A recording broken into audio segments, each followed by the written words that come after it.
That motherfucker owed me 35 motherfucking dollars. He told me he gonna pay my motherfucking money last motherfucking week. I ain't seen this motherfucker yet. I'm not gonna chase this motherfucker for my 35 motherfucking dollars. I called the motherfucker 4 motherfucking times, but the motherfucker won't call me back. I called his mama the other motherfucking day. She gonna play like the motherfucker went in. Oh, Lord, to cut her motherfucking ass out. But I don't want no motherfucking trouble. Press But play. I tell you one motherfucking time.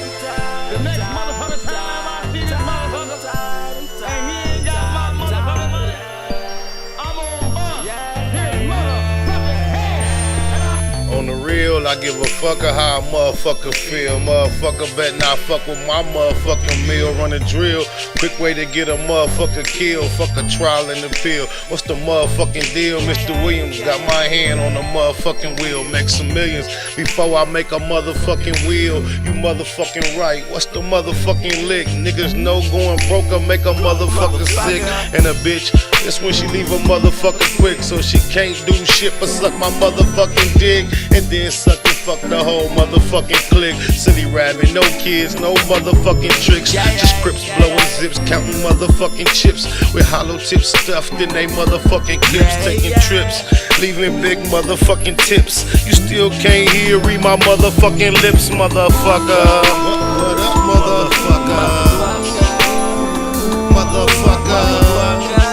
Like us, motherfuckers. We don't give a fuck, motherfucker.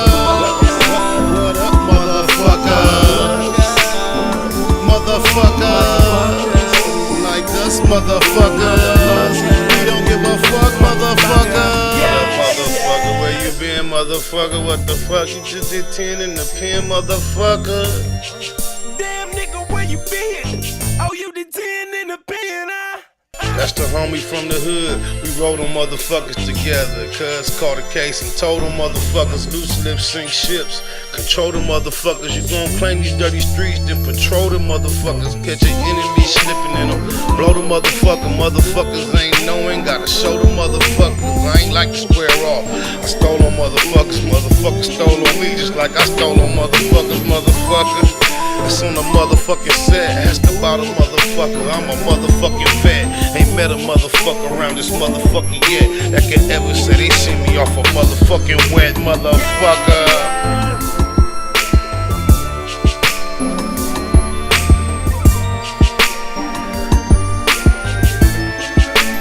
Yeah, motherfucker. Come on! Okay, we gonna take it like this, nigga. Hold on for a minute. You're about to hear some strong language. And if strong language is not what you want to hear, please pick your ass up and turn the channel. You know what I mean? We're getting ready to get into a thing up here. Y'all ain't fucking with me. It's the kid DJ Woogie Spider-O. Global warning. I don't give a damn. I'm greedy, grew from nothing to a something due to the evil I do. Ask my people from Peru, like Spike Lee, SPI. Try to do the right thing, but my nuts heavy. Ain't no telling when they might swing. Gonna duck when they do though. That M numero uno, or put a hole in your culo. Shitty than menudo. 2, 2, 2, 3s, they both bigger than Puto. Clips fatter than sumo wrestlers. I'm a specialist. Don't let them fool y'all. I also impress the haters. Get higher than escalators. Lie to investigators. Collapsed his lungs. He relying on a respirator. Leaning my main squeeze. Please underestimate her. I hit the battleground. My cowboy settled down. Rat-a-tat-tat-tat. That's how they gotta sound. My closet got all shades and colors. Blue, street sweepers, carbines, 4 5s, 22. I got a bad bitch. She look like she 22, but she 36, 24, 20. South Central Los Angeles with the Crips and the Bloods. Bang, bang to the boogie. My nigga Woogie, do your thug thing. It's the unit, that's how the drama in the club came. Same old song, make them listen to the slug sing. From the slums where they shoot dice and drug slang and squabble in the street. Got a real glove game. I stay pissing in public. I don't give a damn. I shouldn't think nothing of it. I don't give a damn. I smoke weed cause I love it. I don't give a damn. You understand, motherfucker? I don't give a damn. I do it all for the money. I don't give a damn. I never fall for the funnies. I don't give a damn. You can't get nothing from me. I don't give a damn. Is you listening, dummy? I don't give a damn. It go any, mini, miny, mo. Guess I use that shiny fold. Full mag, body bag, tag him on his tiny toe. All the bastards, first street to 190, no. Spider, been a ride, I got the whole hood behind me, ho. A million rhymes in my mind, but I play slow jam. Like Cam, hitting watts is my everyday program. I'm in them South Central streets, I'm in the CPT. But I done told y'all before, fool, this ECG. Mixtape. Pop pizzles and stay awake until the drizzle drop. I stop the problems off the top when the pistol pop. It's popping with the copper, so them copper tops in my Berettas. I smoke the best weed, I really got a fire fetish. I understand it's more expensive by the gram, but I burn it with my fam bam, I don't give a damn. I drink cognac, love to twist the sparking lot. Don't care if it's drunk or not, pissing in the parking lot. I stay pissing in public, I don't give a damn. I shoot and think nothing of it, I don't give a damn. I smoke weed cause Don't forget that MySpace / Spider Hole. Motherfucker, I don't give a damn. I do it all for the money. I don't give a Y'all know what the drama I is. never fall for the funnies. I don't give a damn. You can't get nothing. Can't forget my from nigga me. Lloyd I don't Banks. give a damn. Young Is you Buck, what up? listening, dummy? I don't give a damn. Come on.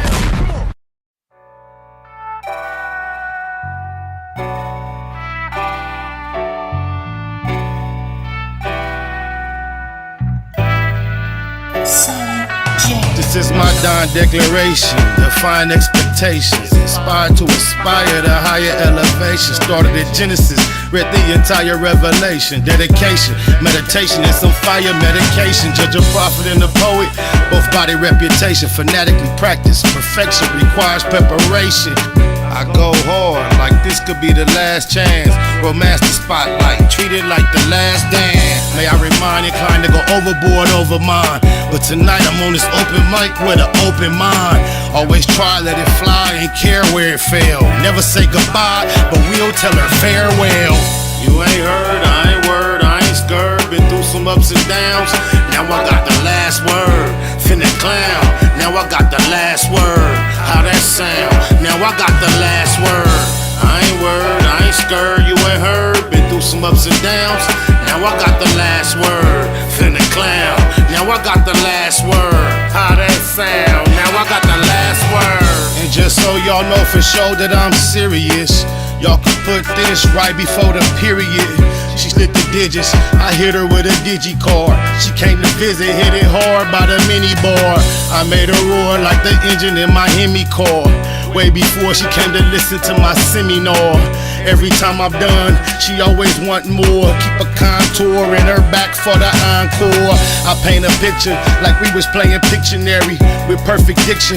I take you through the dictionary, y'all can have an introduction and an intermission. They finna listen for it's finished, just a benediction. You ain't heard, I ain't word, I ain't scared. Been through some ups and downs, now I got the last word. Finna clown, now I got the last word. How that sound? Now I got the last word. I ain't word, I ain't scared, you ain't heard. Been through some ups and downs, now I got the last word. Finna clown, now I got the last word. How that sound? Now I got the last word. I used to tell my testimony to the whole church. Now I stepped into the cipher once I soul search. Visualize the pain I'm bearing when it's verbalized. No more rehearsal, now you're staring in my herbal eyes. Turned them on, they all turned around, returned to lies. Despise this truth that I eternally internalized. I hate her, laugh now, cry later. Why hate a player when I'm just getting my paper? Your dialogue, that's a lot of lies to digest. Until I die, I guess I'ma have to digress. Chase the pain like she the one that got away. Remy shot a day, that's all I really gotta say. You ain't heard, I ain't word, I ain't scared. Been through some ups and downs, now I got the last word. Finna clown, now I got the last word. How that sound? Now I got the last word. I ain't word, I ain't scared, you ain't heard. Been through some ups and downs, now I got the last word. Finna clown, now I got the last word. How that sound? Now I got the last word.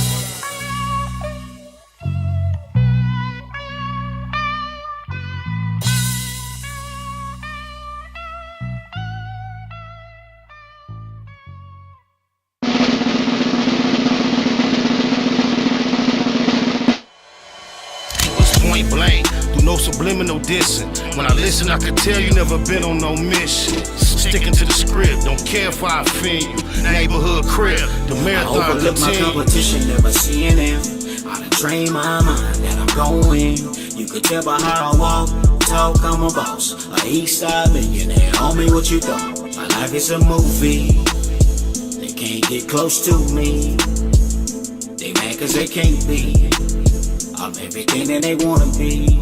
Yeah.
Big shout out to my nigga SPI, Spotter Low. You know I'm in the black box, had to come through, tap in, show love one time.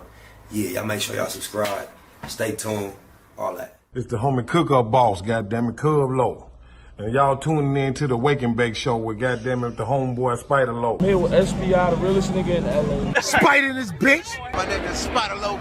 Spider Loke, nigga. Spider Low. Spider Loke. Spider Low. Spider Loke. Spider Low. Spider Lope, that's my nigga. Spider Low. Spider Loke. Shout out to SPI, that motherfucking nigga. You are now in the black box with the homie Spider Low, the most eastiest. Facts over feelings, keeping it a Google Plex. Feel my campaign. Spider Low, Wake and Bake. Better keep it Google, nigga. Loke is in LA somewhere doing it.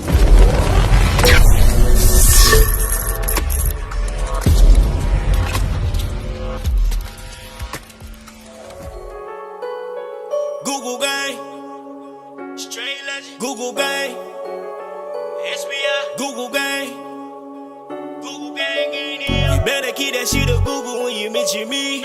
First sign of disrespect, I'm turning Hercules. It's gonna be a lot of shirts pressed, rest in peace. Keep it a Google, better keep it a Google. Keep that shit Google when you mention me. First sign of disrespect, I'm turning Hercules. It's gonna be a lot of shirts pressed, rest in peace. Keep it a Google, you better keep it a Google. Keep it a Google. You better keep it a Google. Better keep it a Google. Keep it a Google. Google gang. Bottom line, love life, show us a blessing. Pull up politic and blow us a session. Spot a local most easty. No mistake in the station. They making them statements. We waking and baking. Word of the day, EC on replay. The marijuana-thon with VJ Keyway. BS and BS. Killing on the track in the black box. We never put feelings over facts. Bay Machiavelli, run me the bread.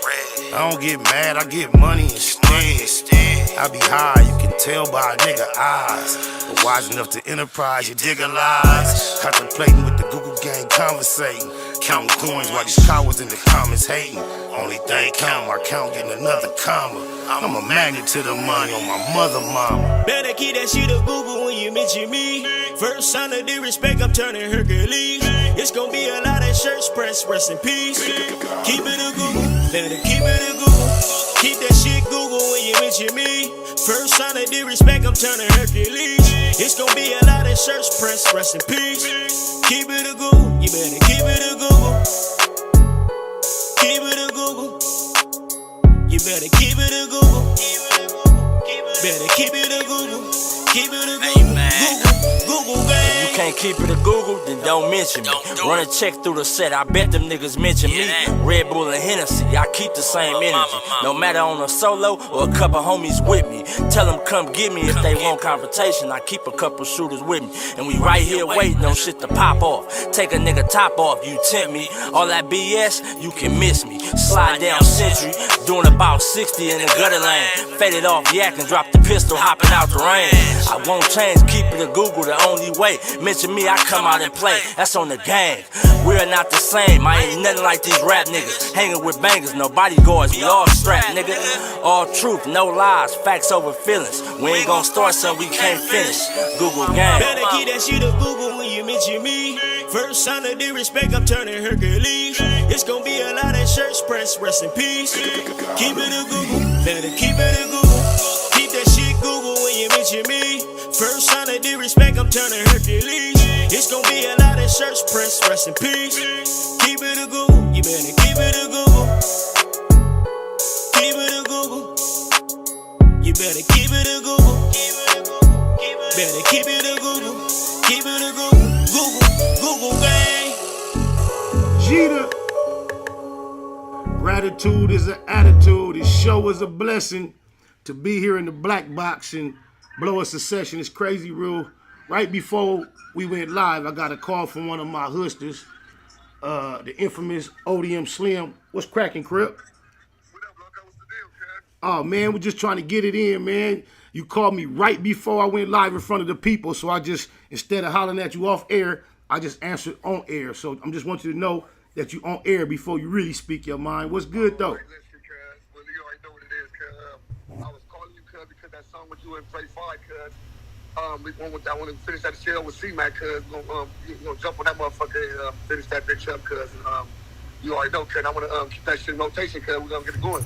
Neighborhood to the neighborhood. I'm going to tap in with the homie as soon as I finish this live and try to get that file for you so y'all can put it together. I appreciate that. You already know, cuz. I'm set, nigga. We talking about it, cuz. You good, though? For Dev, though, I'm straight. You good? I'm proud of you, cuz. I see the way y'all spreading y'all rings. I love the way y'all showing the maturity through the ups and downs, adjusting, showing that niggas ain't just niggas off the top of this concrete, but niggas that can get in this corporate room and think and execute and play chess. Keep smashing, cuz. I'm proud of you, cuz.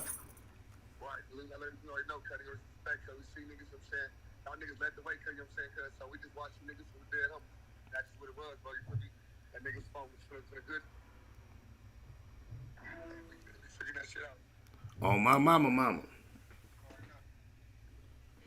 Hey, much love. Hey, look, I'm finna, on the phone, it ain't even that loud. I'm gonna text you this number, and you can call in over the thing, and we can hear you a whole lot better if you want to tap in a little later. I'm gonna text it to you right now. All right, buddy. Neighborhood. Enjoy your shit. Likewise. My lord. Politicking, cuz. Y'all digitalize. It is what it is. Totally off the subject. Y'all see the moves the homie making, bro. It's one of the most, when you talk about fucking reality TV and keeping it raw and keeping it funky and all that, bro.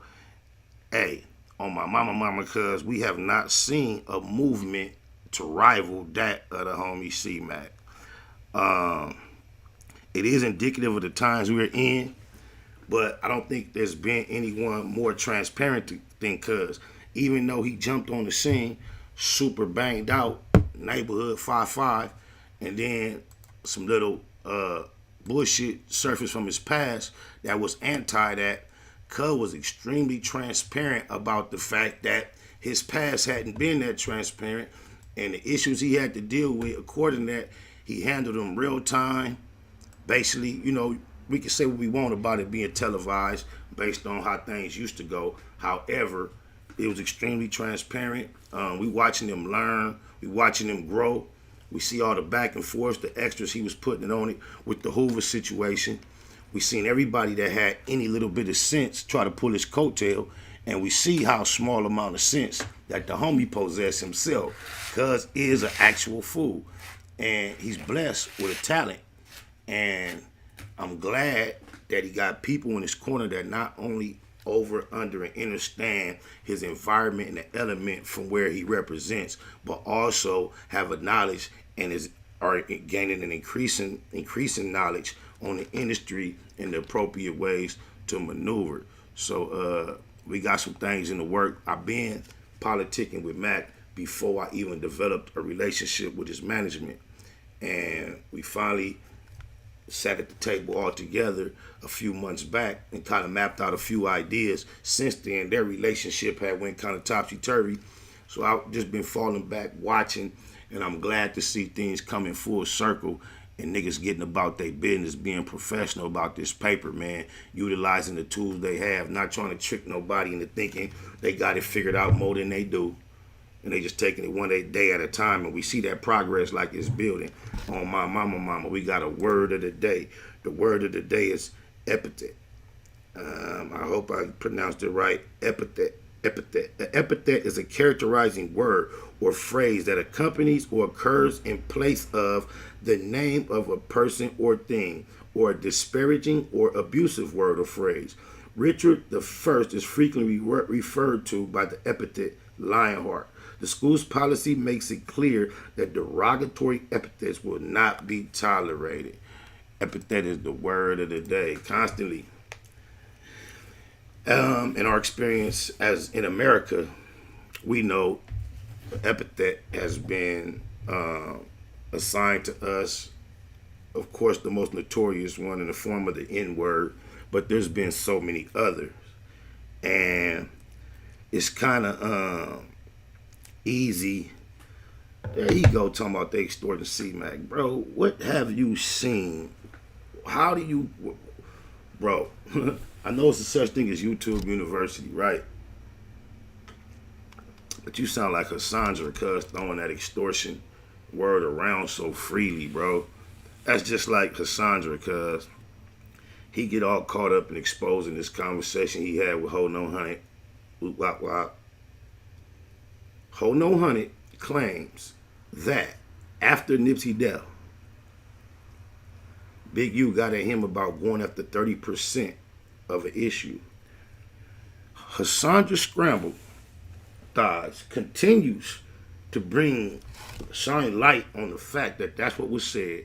But just like Wacko No 100 described the tape that Nipsey was supposedly involved in as gay, then he actually detailed what was in the tape and it wasn't gay. Here it is, Cassandra hollering. He said he want to go after 30% of the estate after he passed, but then 1,000 times more he keeps saying you was extorting Nipsey, and his evidence is you was trying to go after 30% after he died. The reality is, if there was extortion in place, there would be no need to go after the 30% when he was dead, after he was dead. And if you're asking a guy like Ho No 100, who is in a official capacity as an industry managerial CEO, you're not going in a gangster form of no extortion. He, if he did make that request, was asking for legal assistance to go about it the right way. So it's not extorting. I don't know why y'all hollering somebody extorting C-Mac. I know you see all the ups and downs. He say, she say, she that. Don't put out of your mind that there might be some strategy behind it all. That the fact that it may be somewhat scripted. Because I'm going to tell you this. From what I understand, the homie 600 from 60s is a boxer. So, for one, that interaction in that apartment where the camera was way off and they was having words about the little money, and the nigga apparently flighted C-Mac, cause that had to be fake. That had to be staged. Not saying nobody involved is fake, but they putting on the production at the same time as they trying to be productive. So you can't take everything you see as official. I don't know why you would assume cuz getting extorted. Extorted out of what? I heard about the 190-10, but you just going off of he say, she said. You can't declare cuz getting extorted. Y'all don't even know what extortion is. Even if you finesse a nigga up out of something, that's not extortion. Extortion is when you are allocated to a certain issue of someone and they are fully aware of it, not necessarily in agreement, but they are cooperating. That's what extortion is, man. All that, maybe somebody being a little slick behind my back and I ain't quite figured it out. And now when I figured it out, I'm trying to put a stop to it. That's not extorting. Get it together, man. My mama, he say, salute, Spider. I bang your music in these Texas streets. Me and all my homies. Well, just because you said that, I appreciate you being from Texas and I'm from La La Land and you letting me know you bumped this in y'all streets because we happen to got one of your Texas natives to help us out on this intro. And since you saying the music transcends from La La Land to Texas, I'm going to bump this. This is La La Land and one of your Texas most popular cats on the internet from Texas is helping tell the story of who we are out here. And we appreciate him for this. Out of all the fuckery comes out his mouth, this is the part that definitely can be appreciated. He kept it a Google. La La Land. The culture, California set the trend of who we are today, man, in the South. The Crips started 50 years ago. You fast forward to 2020, man, you got niggas dying and killing down here behind Grape Street, behind Hoover Street, and they ain't never been and they ain't never going and they ain't never seen it. But they'll kill you behind it. They die represented. They hurt their mamas for it. They abandon their children to represent. You see what I'm saying? So Confucius once said, he who controls images controls minds. Y'all gave us these images. Them G's don't play out, La La Land is hot. Set up shop, sell them grams and clock. The new slang for Los Angeles is La La Land. Yeah. Now he say, she say, I'll get you shot. We just sell them things, evade the cops. Your best come deep, cause you can lose your life in La La Land. Royal blue Dodger hat matched with the blue ring. Royal blue Chuck T's with big blue shoestrings. Not the hockey team, no, we the true kings. Infrared carbine, that's how we do things. Most of these niggas smoke La La, man. You can call this law scandalous a La La Land. The home of Tookie, OJ, and O'Shea. Think it's for play out here, nigga, okay. The G is over all, y'all just like to hate. And we know Dayton's old, but we just like to skate. We stay flossing from Carson to Slauson. The grass is greener from here to Pasadena. It's Southern California, but it's still gon' rain. Big bullets get wet and I feel your pain. We love to set, that's all we got out here. It's so cold in these streets that it's hot out here. Them G's don't play out, La La Land is hot. Set up shop, sell them grams and clock. The new slang for Los Angeles is La La Land. Yeah. Now he say, she say, I'll get you shot. We just sell them things, evade the cops. Your best come deep, cause you can lose your life in La La Land. It ain't a game out here, you find misery and pain out here. Homie, we hustling the summer sleet or rain out here. California, ride till we die for the skrill. We claim we do it for survival, but it's all for the thrill. Got to get it with it, spit it, hit it through your fitted, split it, bang on them, so they know that the hood did it, no mistaking. West side rider for real, it's like a demon that's inside us that incite us to kill. Bang, bang, and lay our life down for the gang. I seen a nigga lose his life for trying to fight for his chain. It ain't a game, it's insane, the whole hood dysfunctional. Retaliation seems like the only time we punctual. That's real, cuz we drink and smoke drugs, but it's something about a gangster, cause bitches just love a thug. I think we got the downest hoes on the earth, the baddest bitches in the world, they come from right off the turf. La La Land. Don't play out, La La Land is hot. Set up shop, sell them grams and clock. The new slang for Los Angeles is La La Land. Yeah. Now he say, she say, I'll get you shot. We just sell them things, evade the cops. Your best come deep, cause you can lose your life in La La Land.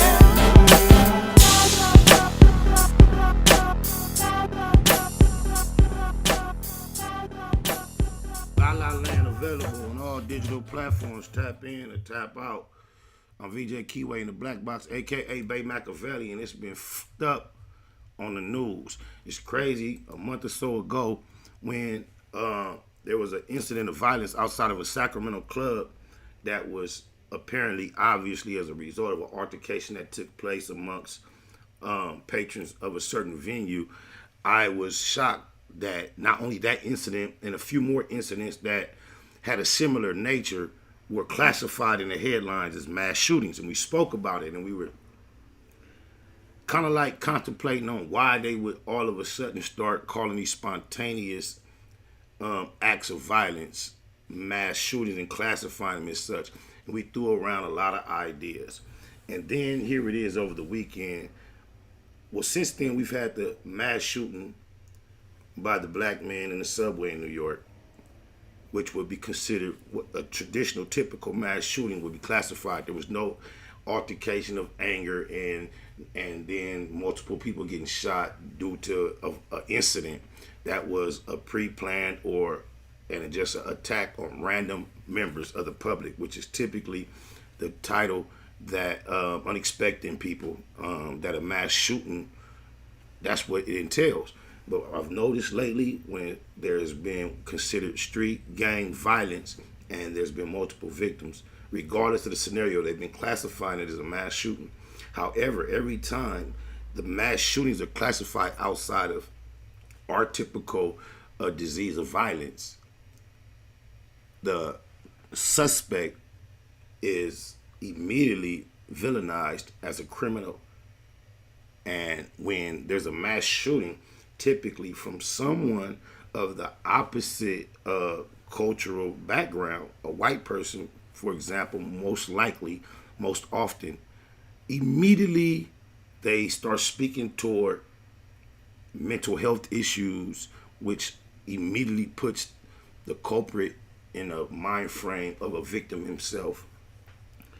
And here it is. This week we've been plagued. Yesterday, as a matter of fact, not only what took place in Buffalo, I'm not sure the latest count, but on a slightly smaller scale, in Los Angeles, there were also 2 mass shootings.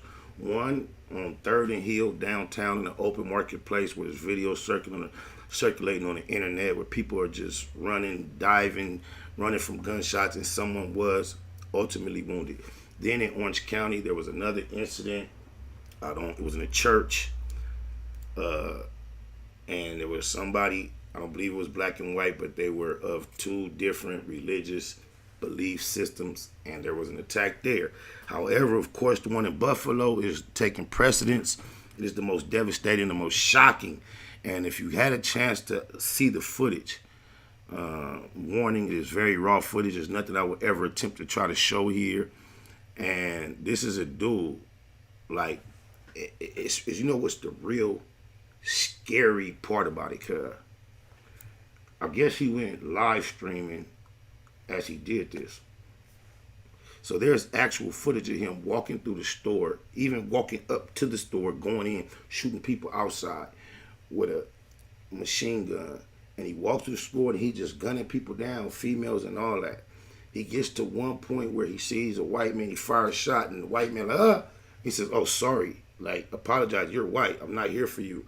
And he keeps going. But the scariest shit about it, because from the viewpoint, the POV you got of the shooter, you see his hands, you see the weapon, and you see the targets, and you see him going around doing this. And it's reminiscent of these video games. It's just like all the video games. Like, the dude was a pretty good shot.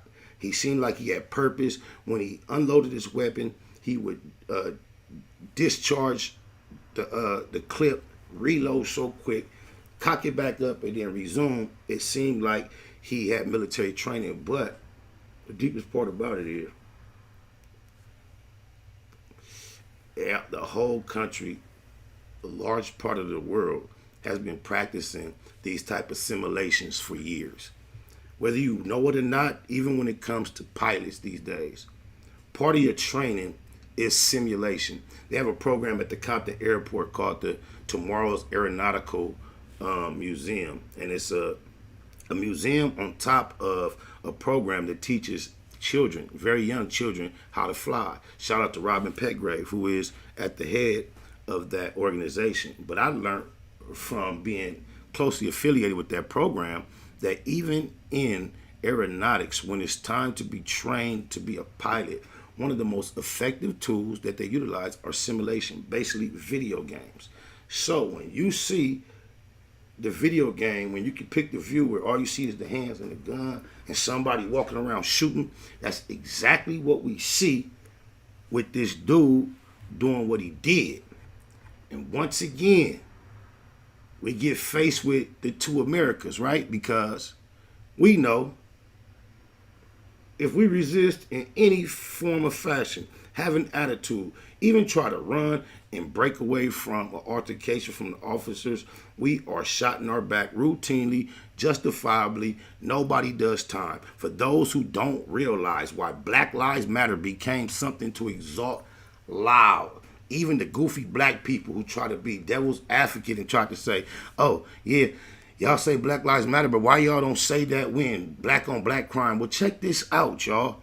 Black people are very disproportionate in rate of filling up the prison systems, meaning when blacks kill blacks at a high rate, they are held responsible. When they do anything, they're held responsible. We are penalized for being criminal. The reason why we say Black Lives Matter is not that there's a difference between an officer killing a black person, which is typically usually white, and a black person killing a black person. We don't have to holler Black Lives Matter most times when a black kills a black, because typically the black that is in offense is dealt with. The reason why we yell it out like, hey, our lives matter too, is because when they're taken by a non-black, there seems to be no consequence. However, it's nothing new. And as I contemplated this whole scenario, I ran across this little photo dump. And this very well illustrates my thoughts, and I'm sure a lot of our thoughts on the subject. Because this is where we've been living. The only thing I would have taken time to do is replace that C with 3 Ks, and it will be more indicative. Because in America, you see what's carrying all the weight, and everything else is hanging in the balance. Only is seemingly going to be able to feel some type of relief, reciprocity, or recourse when those at the bottom tend to design. How else, when you're at that part of the scale at the top, do you tip the balance? There has to be a willingness on the bottom portion of that balance to make things more equal. But throughout the illustration, this was the next image. I remember in our last session, we talked about the disappearance of the white sheets and how more difficult it is to navigate through this same system and identifying your oppressor, opposition, and enemy when they stop wearing the customary costume and started blending in with everyone else. But this here helps us identify exactly what we were discussing in our last session. Ain't nothing changed in that regard. You see what the embrace is, and that's your politician in the mirror talking to himself. Not much more needs to be said. We know what happened in Black Wall Street, and you see, that's all we hear about. We don't hear about the people that were here responsible. We don't hear about anyone going to jail, anyone even catching the case. All we hear about is the devastation, and that was the end of it, because that's typically, when we see that scale of justice, the law, that's how it leans in their favor. However, once again, how many years difference? That's 100 years, right? Exactly 100 years later, the same energy stormed the Capitol, and anybody that was held responsible at all got nothing more than a slap on the wrist. It's 2 systems in one country. George Floyd, suspected of forgery, killed by police. Dylan Roof murdered 9 people, arrested peacefully. We were murdered so often, I started believing black bodies made better fertilizer. Darnell Lamont Walker. Wow, that's a very profound statement. In Aurora, California, Elijah McClain, unarmed, committed no crime, killed by first responders. James Holmes killed 12 people, arrested peacefully. You can't get over something that is still happening. Somebody, I.O., I ain't gonna try to say that name and butcher it. We remember what happened in the Wendy's, right? Rashard Brooks lost his life for taking a nap. But Dylan Roof, after he killed them people in that church, them innocent churchgoers, he was taken to fast food as a treat. It's funny how fast food comes up in situations differently. Yeah, you dig a lies. There was one more in Minnesota that I thought I had loaded up. Dwayne Wright versus Luke. I can't pronounce his last name, but Dwayne Wright in Minnesota was pulled over for expired tags, an air freshener, got back in his car while being arrested. He got murdered by police. While Luke, approached by cops for attacking store employee, rammed 2 cop cars and dragged an officer to evade arrest. Hit an officer in the head with a hammer. He's lived to see another day. This is the America that we live in, y'all. It's like nothing new. As surprising and hurtful as it may be, this is the image that you got to remember. When the sheets disappeared, that's all that disappeared was the sheets. The same ideologies, the same system remains. It has to be more incognito, tucked off, ducked away, because it represents itself as a beacon of liberty and justice and equality for all. So in order to stick to what it's really about, it has to camouflage it. And it's just a reminder of what we going through. He went through, I think he shot like 13 people, innocent people. He don't have a scratch on him. You know, we can't even be in a car in legal possession of a firearm, inform an officer, rest in peace Phil Castile, that we have it without getting shot unlawfully. And yet, this man was treated like a first-class citizen after murdering multitudes. So, you know, we get the doubt, they get the benefit. And as much as it hurt, we got to remember in all situations, this is how it is, and apply ourselves accordingly. And throughout that process, one of the most effective and efficient tools we have is the ability to read between the lines. We read between the lines. We read between the lines.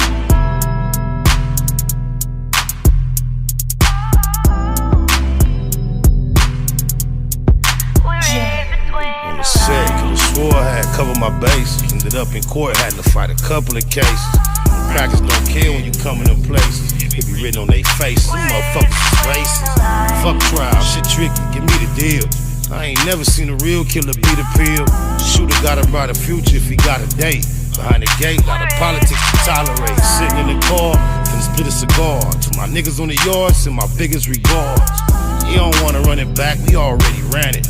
You had to fat on his back, cause I'm heavy-handed. Wanna catch another fade, we can follow up. But I ain't waiting all day, niggas squabble up. Gang of anger, got it all bottled up. Gang bangers, whole world follow us. Evil signs you believe, can you see the signs? Tell me who gon' lead the blind, why they lead the blind? Am I wrong, cause I'm all about me and mine? Niggas better catch on, read between the lines. Evil signs you believe, can you see the signs? Tell me who gon' lead the blind, why they lead the blind? Am I wrong, cause I'm all about me and mine? Niggas better catch on, read between the lines. Niggas clowns need to be in the circus. Putting these buzzers on the turf, they defeating the purpose. The first to return when the enemy serves immediately on ease. These weenies be nerve dedicated to a section that didn't deserve us. It turned us into murderers and then the deserters. Number one lesson I learned in the pen: when you lose your respect, you can't earn it again. Smoke a lot, classified most faded. The local won't be satisfied till all his folks made it. This Cabbage Patch where he caught most of the damage at. Perhaps he know a magic plastic surgeon that can manage that. Ask me, I'm just a product of my habitat. Narcotic habits where they quick to let you have it at. Nigga homie talking about he need half of that. I'm laughing at him as if my little bastard having that. Evil signs you believe, can you see the signs? Tell me who gon' lead the blind, why they lead the blind? Am I wrong, cause I'm all about me and mine? Niggas better catch on, read between the lines. Evil signs you believe, can you see the signs? Tell me who gon' lead the blind, why they lead the blind? Am I wrong, cause I'm all about me and mine? Niggas better catch on, read between the lines.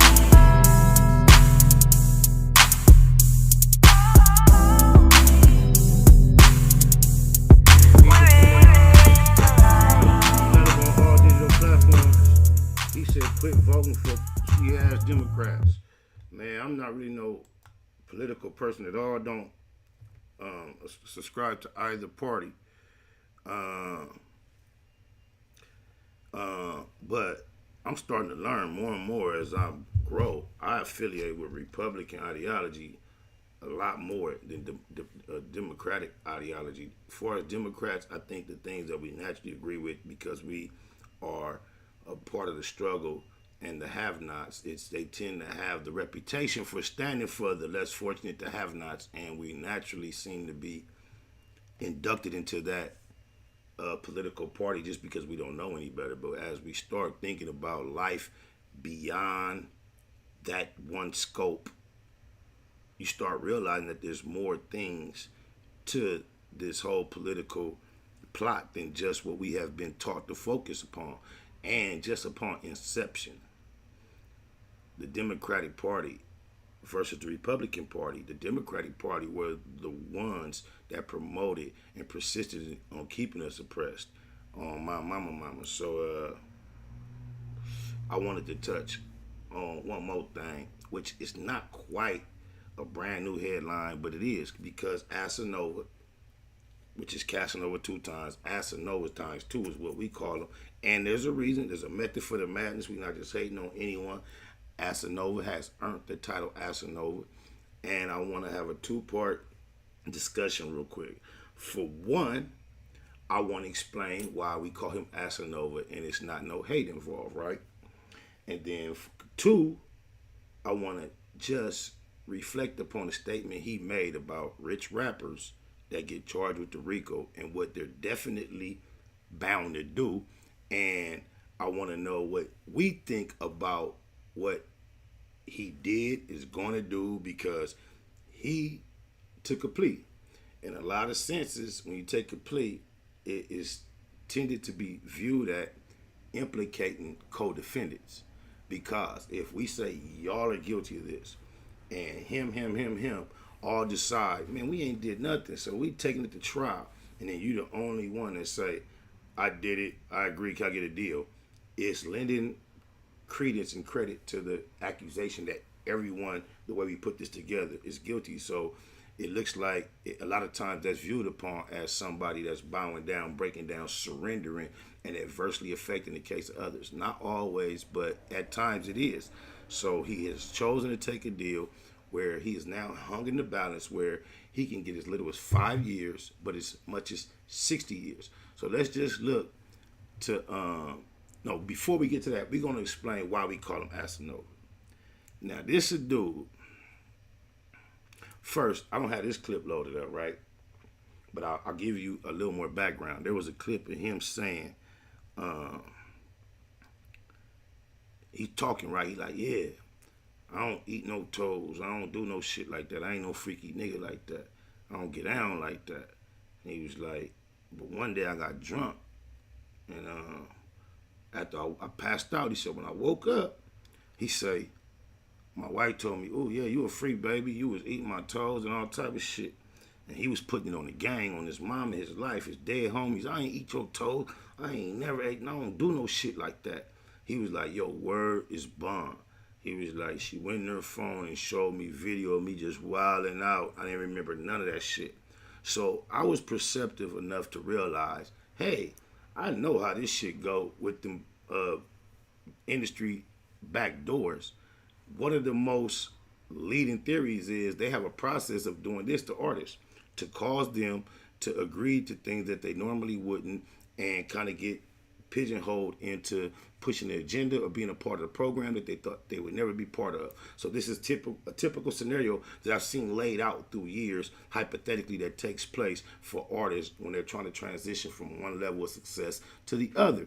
So we'll have you in a casual environment, everything is cool, A1, bam. So what happens is someone of influence, prestige, or someone that typically appears to you is standing between you and the opportunity will tell you, hey, we have this opportunity on the table, and this is how it's going to go, no questions asked. And you say, hey, no, those terms aren't favorable to me. I don't want to agree to that. They're going to tell you, you don't have a choice. What do you mean I don't have a choice? They say then they'll proceed to show you footage of you behaving in manners that you're not proud of sexually, meaning the whole implication was they gave you something to render you unable to think for yourself, where you then engage in embarrassing acts, and they hold this footage in order to hold it over your head and blackmail you. So this is a common understanding, whether it's true or not. It's a common theme that's been spread throughout the industry. So when I saw Asanova early on telling the world that, hey, look, this is what I'm about, I black out and I get freakier than I planned. I do things that I swear up in God, swear up and down, I would not do sober, that I don't even agree with, and yet I've seen myself on camera doing these things when I get loaded, blacked out. To me, that was like telling the industry, hey, I'm with the shits, right? Then the nigga went on the Breakfast Club and said this. So this is where the Asanova name came. So just check this out. Check me out. This is where we just did. Hey, look. Big U right now is Trent. His name is, he viral on the internet for saying he knocked out 23 Mexicans. So, in jail. So when you hear a nigga like Big U say, okay, I knocked out 23 Mexicans in a riot in jail, he really like bragging on his knockout. You feel me? He telling a war story, a jail story of being challenged, adversity, and success, and he letting you know what got the success. My knockout. I knocked out 23 Serenos. That's what he said. Here Asanova on the same stage trying to tell you what make him a G in jail. This is what make him, this is how you become Asanova. Again, the crazy thing, even when I said, still got a scalpel in my ass crack, just in case they run up in my home, I'm gonna run up in the house and cut a nigga for the phone. Mm-hmm. Like, jail, you really holding mad shit in your butt cheeks. And fuck that. Fuck that. If they come, you putting that thing all the way up there. You thought, yo, so now I got a weed. I got a little joint of weed like this big. I got a little 2-3 razors like this big. You know what I'm saying? I got probably like $400 like this big. In the trunk. Why don't you just buy a wallet? It's jail, you idiot. Ain't no wallet. That's your wallet. That's your wallet.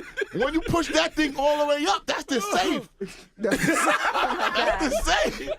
You know what I'm saying? So all of that is really, like, it could really, because you have to live like that. It's no going in jail and saying, you know what, I'm not doing that. I'm just going to do my time. Mm-hmm. You got to cheek something in them cheeks, definitely, every day. So how do you decompress? How do you come home? Yeah. He said, how do you get it out? No, man, I'm talking about how do you get this whole mindset out of you? You need help. On my mama, cuz need help, because I swear to God, dead homies, daughters, loved ones, lokes, everything I love and live for. That's a damn lie. Everybody gotta have something in their ass every day in jail. There's niggas that do stretches and ain't never ever put nothing up their ass. Not saying that that's not something that happens based on you in a position of survival and all that. Niggas do use the trunk for certain situations. But I've never, ever, ever, ever, ever, ever, ever, ever, ever, never, ever in my long loking life heard a nigga brag about the capacity of his trunk, about how much contraband his trunk can consume. You have to just comfortably take the trophy of being Asanova. That nigga described, he said, a little bit of weed about that big, some knives that big, some money that big, and then look who he talking to. These dudes he talking to have made it apparent, obvious to the world that they find male on male ass talk, play, intriguing, enticing, exciting, and inviting. You see how much they was giggling? Oh, my mama, cuz it remind me of when we watched the D-Wade trying to talk to Brandon Marshall and them about dressing up like a girl like everybody did it. Them niggas looked at him like crickets. That shit was right up Charlemagne the Goddess and DJ Envy. They was just a giggly, tickly, poo. These are the type of niggas that give each other molds of one another's ass. I just seen the nigga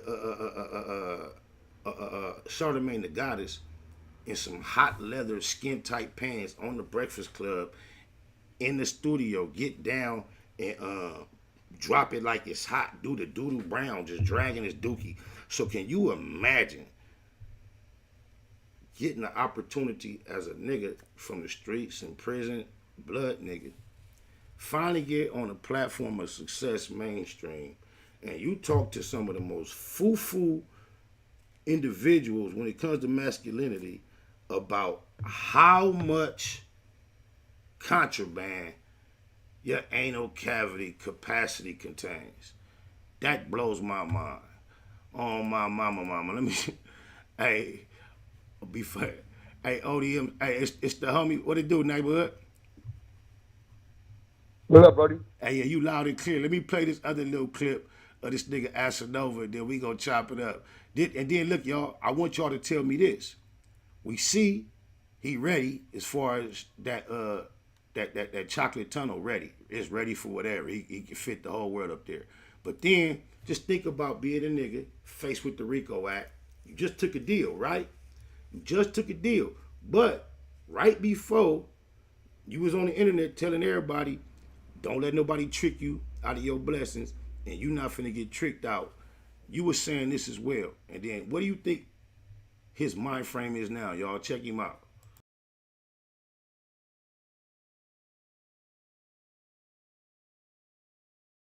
I don't care. It's not a surprise that nobody. Niggas talk all that shit, man.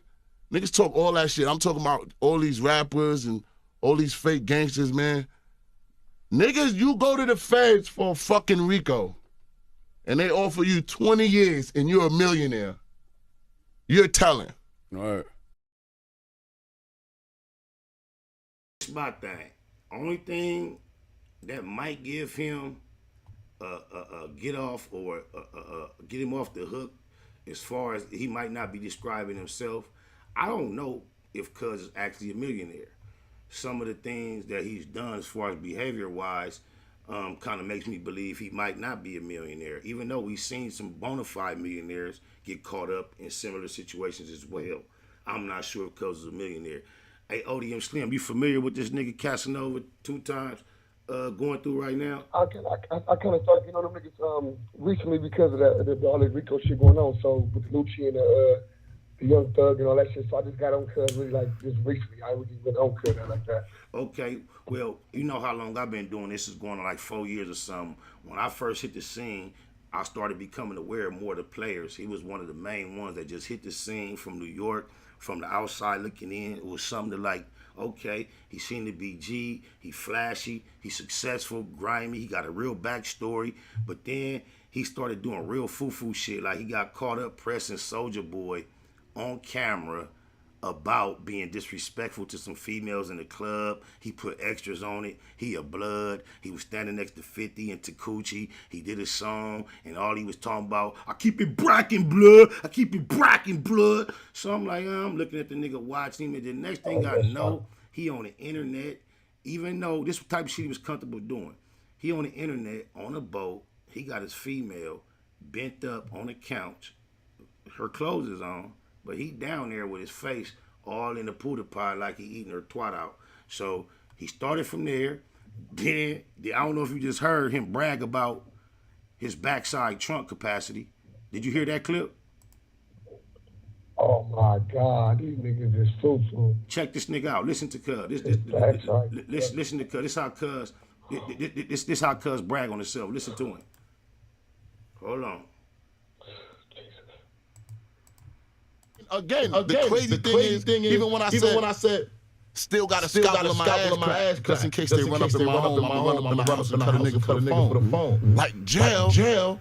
You really holding mad shit in your butt cheek. And fuck that. Fuck that. If they come, you putting that thing all the way up there. You thought you know so now I got weed. I got a little joint of weed like this big. I got a little 2-3 razors like this big. You know what I'm saying? I got probably like $400 like this big. In the trunk. Wallet. It's jam. Ain't no wallet. That's your wallet. That's your wallet. When you push that thing all the way up, that's the same. That's the same. You know what I'm saying? So all of that is really like it can really because you have to live like that. It's no going to jail and saying, you know what? I'm not doing that. I'm just gonna do my time. You gotta cheat something in them cheeks. Definitely every day. So how do you decompress? How do you come get home? it out? How do you get it out? No, man. I'm talking about how do you get this whole mindset out? You need help. Slim. Yeah. So we know the game. Oh my God, this fucking man, he keep this nigga's horny. Cuz he horny, cuz that's gonna hit his G spot. We know how the game go, but cuz said every nigga every day. This is what he trying to tell the world. In jail, not some niggas that got to here and there do what they gotta do. He said every nigga every day is finna have some stuffed up their ass. What kind of jail he in, cuz? Yeah. Exactly, it's freaky. That's extra freaky, bro. That's some freak shit. Then he got this other phrase he like to say. He was in jail, cuz, on camera, and he was talking shit to a nigga, and he like, you know my body. You know my body. I don't know what that shit mean, bro. I don't know no nigga body. On my mama. Oh, that's the New York shit. That's the New York talk, though. They that's some shit like, that's like, you know what I can, like, I don't know. That's just some shit. My boy from the hood out there, he was saying that type of shit like, niggas know my body, like, nigga. I'm like, it's like, that's like some shit that they say. Yeah, they be, it sounds crazy, but that throw me off. They understand. Can we switch it up a little bit, man? I want to pick your brain a little bit because you know you are responsible for helping maintain one of the most successful, popular internet personalities in the last, I don't know, for all times, cuz, especially when it comes to Los Angeles and Crippin', cuz. I want to applaud and commend the whole movement for being transparent, not being sophisticated enough to even know we need a filter. It's like fuck a filter, 5 for whatever. So we as an audience, we seen the extremes each way. I just want to know and ask you in front of everybody listening, where you as such an official street cat get the intuition, the know-how, the knowledge, the courage to get in front of the public and know it's time to show some balance in order to take this big movement to the next level.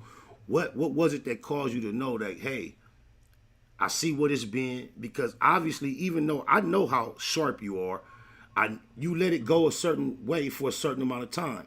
And then now I see you stepped out in the forefront to make sure we as a unit is approaching the situation more maturely. And tell me your thought process on why you chose that now is the time. Because like I said, bro, it's like a lot of people, they're not ready for like shit. You know what I'm saying? I was being black and I was being through so much shit. We not ready for that shit, right?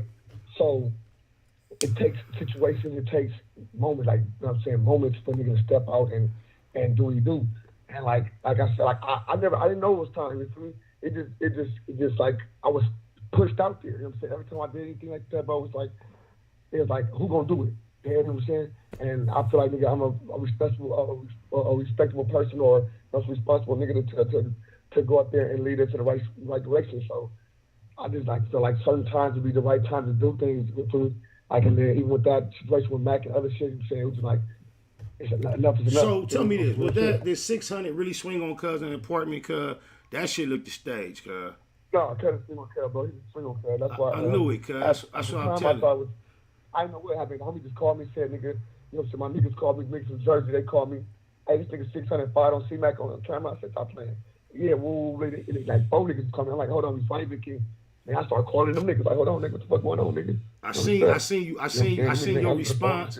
I seen your response, and like, I seen you mention cuz his craft, his trade, as far as, you know, he get down with the gloves, and then I know you, and then I know the size difference between you and him, and I noticed your confidence in telling him, if that's what you want to do, you can do it with me. And I know most people might think like, oh, that's a mismatch, But I know that phrase, size don't mean nothing. I know when it applies. But that's Exactly. a homie.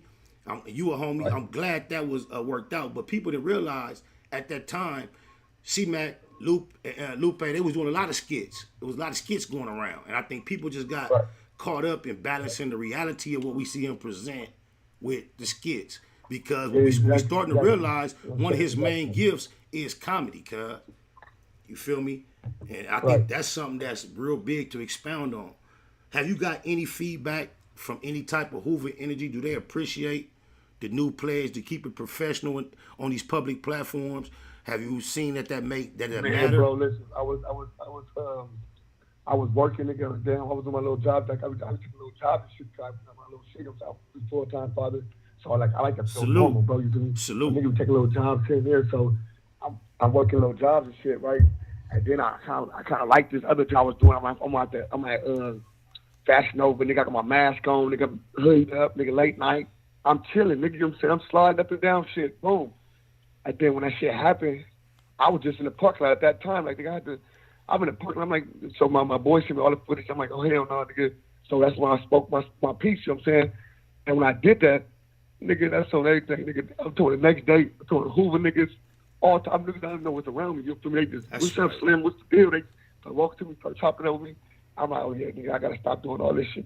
They can't go back in the back. Yeah, cause like, you know what? As much as it seemed like that's doing something that's like, guess what? We know, not me, not you, can't no one nigga stop the bad part of what's going on. And any nigga that really represent this shit and stand on the right side, you can't lose no strikes from that. It's only a positive. We got kids, and that's why I commend you, bro, because you newer to this shit than me. And I know from the off top what it was and what it was, it didn't matter. And I see how you analyzing the game, you playing chess, and your growth is rampant. You figuring it out. You going from straight concrete to corporate in an advanced mode, and you handling it well. We watching you think on your toes. We watching you readjust, and I can't do nothing but applaud it, bro. So I just want to keep my energy and support. All the things we talked about, I'm still interested in doing. Anything you want to tell my people, the Google gang, to look out for, they listening to you, your ear wide open. Shout out to my nigga C-Mac. Oh yeah, man, we got C-Mac new shit for the drop. We got him and his father from the shit. You already know that, but we just started over, bro. We all that old shit, all that extra disrespectful shit. We just we're not doing that no more. He got a whole album we're getting together right now. We're gonna start Monday on this album. We got Normally Have BS. You know what I'm saying? He got his My Turn. It's on SoundCloud. It's a little mixtape we put on SoundCloud. Fast So Low So got nigga a whole Lucifer shit. Nigga Dre 5 shit still cracking. Nigga find Dre 5. Shout out to the homie Dre 5. All that shit. Dre 5. You said rapping? No, I just shouted drop Dre 5. My bad. I didn't mean to get on. You keep talking. It's your shit. Yeah, for sure. No, you said I'm making Dre 5 and all that. My nigga, you already know, nigga. That's Nina. Nina calling me right now, nigga, on the hood. I got all type of shit with Nina Boy Shower, nigga. Nina Boy, nigga, making it happen. Tell that nigga, hey, booming, you know what I'm saying? Hey. Answer and give Cuz his number so we can all be online real quick. Oh, I can do it right now. Neighborhood. C-Mac, shout out my luck, spot up, cuz. Neighborhood, hood. It's a beautiful world. You fight me? Fight quick. On my mama, neighbors to the neighbors. So we got the homie from 661 calling in. The homie OD Slim, Out the Mud Productions. He managed C-Mac, the most famous Crip, and my homie Neighborhood Nina from the 9 just tapped in on his line. So we hoping we can get them both calling in at the same time. 661, what's up, loved one?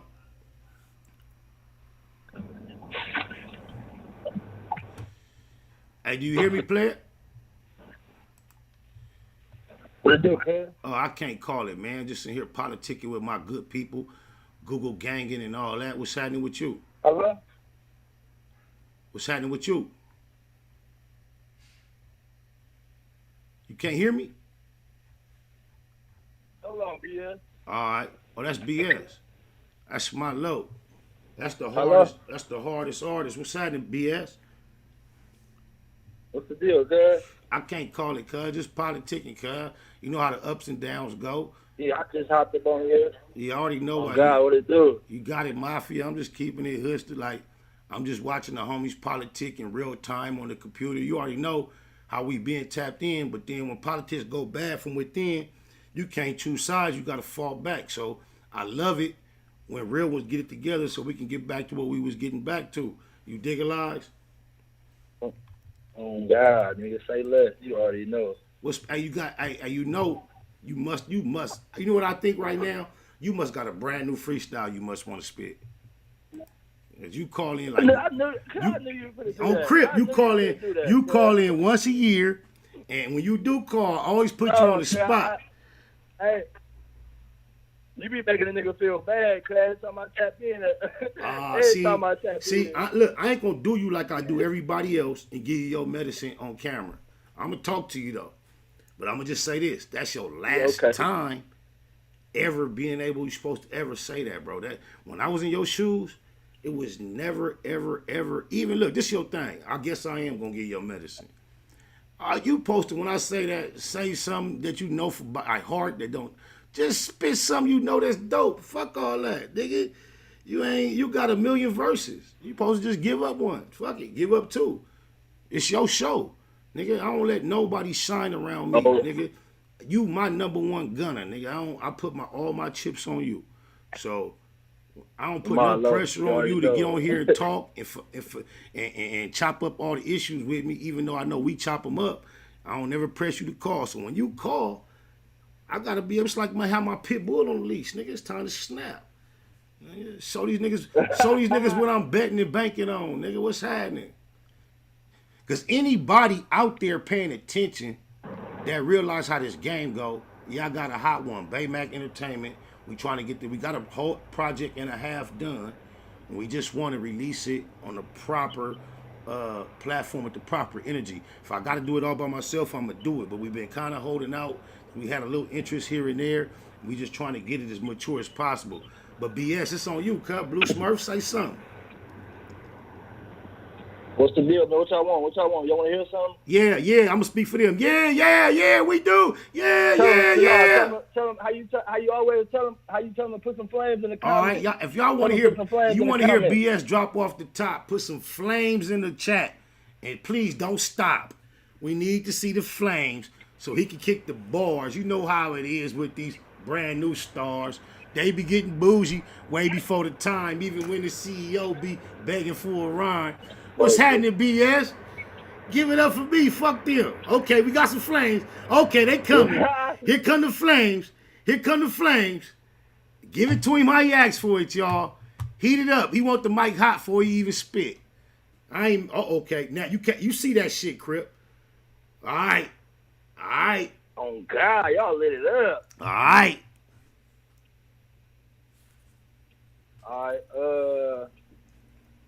Y'all ready? You ready? You hear me? Hey, look. If we was up at the top of the cliff, cuz I would have pushed you off already. And you would have been on your bungee. You would have been on your bungee experience, nigga. Would have been over. Man, they firing up them flames. How many flames you want to see? Nigga, I ain't never seen that many flames for me. I ain't even. Let me get on here. Oh, man, hey, look, this is what we gonna do. I'm gonna give you a little time to think like this, okay? I hope you use this time wisely. I ain't think about nothing. I'm ready. Are you ready? We'll do your shit. Yeah, you ready? Oh man, stop it. All right, look. I've been from the turf like little. Wait, hold on. Hey. Wait, hold on. My shit. I've been from the turf like. My bad. I've been from the turf like. I've been from the turf like. I've been from the turf like Lil Wayne, Tiny Dub, and G Slim. You can't tell me nothing about the double N. Tiny Donald Duck and Seagram's Zen. Posted on the back street. The homies want to squad, let them get it in. You play to win, grab your soldiers, suit up. A mafia rep, you to the death, I banged two of them. Slide through and get it, y'all. Homies doing them hood cars. Real riders from the north. Enemigos come up short. Get off the court. They don't want to smoke with the M gang. Smoke on Kush. Sid Yak, just the Mac thing. Popping out where niggas hang. Blue chest, gold strings. Only came 7 deep. The niggas left when we came. shit the same, but they pop it on the internet. This real mafia love. Just here for the set. Salute the big homies, Lil N, Tiny Max. They call me Blue Smurf, and I love my turf. Cuz that's so hard. That nigga said trying to Mac Tang. Y'all don't understand how the main streets on the crib. They don't know about that. Yeah, on the main streets, the main streets really popularized the mafia term, and they was Crips, and they main thing was we just maintain it. The Mac Mafias is mafias, and Cuz said I was just trying to Mac Tang, cause that shit was hard, Cuz. And BS, peep this. Hey, talk to me. Like niggas don't. You know how long niggas don't know that. You remember the shit Trey Legend put on there? Which one? We got on the hook. On that, I don't. On which one? The one that called Turf. Oh yeah. That's on the hood. I just did that last night. That's why I was stumbling and shit. I just did that last night. Oh, you just put that verse on it? I just did that last night. I ain't did it yet, but I mean, I wrote that shit last night. Type shit. I was drinking that shit. I just did it last night. Man. So look. So all we got is the beat and the hook, right? What you say? You going in and out? All we got is the beat and the hook, right? And ain't nobody rapped on it yet. No. Hey, rap that. Hey, now that you rapped it, rap that verse one more time and do it a little bit better. You said do what? Say that same verse one more time. So you can say it a little bit better, so we can understand exactly what you connect that shit a little better. Oh, I got you. Yeah, same exact shit. That I'm shit gonna was take hard. my ear. I'm gonna take my earphones off, but that shit was kind of hella. Oh yeah. That made me fucking up. Spit it, then put them back on. All right, hold on.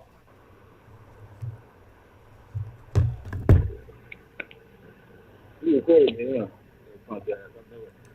This Blue Smurf, it's my artist, the #1 hitter up off Baymac Entertainment. On my mama, it's like a mafia hood thing. 2 M's of his project. He up out of North Side, Long Beach.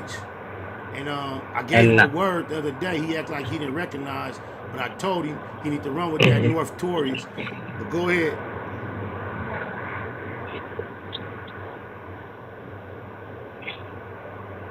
Here I go. Go. Oh, you want to hear that one? Just say the same shit. I want to hear the same shit without. Oh, no, you want to hear the same one? And you can do whatever after that. Keep going. It's on you right now. Shit. No, I'm gonna let you hear the same one. You want to hear the same one? I want to hear the same one. And if you got something else, I'm like, I've been from the church like Lil Wack, Tony Dub, and G Slim. You can't tell me nothing about the double M's. Donald Duck and Seagram's Zen. Played it on the back street. The homies want to squab, let them get it in. We play to win. Grab your soldiers and suit up. A mafia rep. You to the death. I banged 2 of them. Slide through and get it. Homies doing them hood calls. Real riders from the north. Enemigos come up short. Get off the court. They don't want to smoke with the M gang. Smoke on Kush and sip yak just to Mac Tang. Popping out with niggas hang. Blue touch gold string. Real riders for the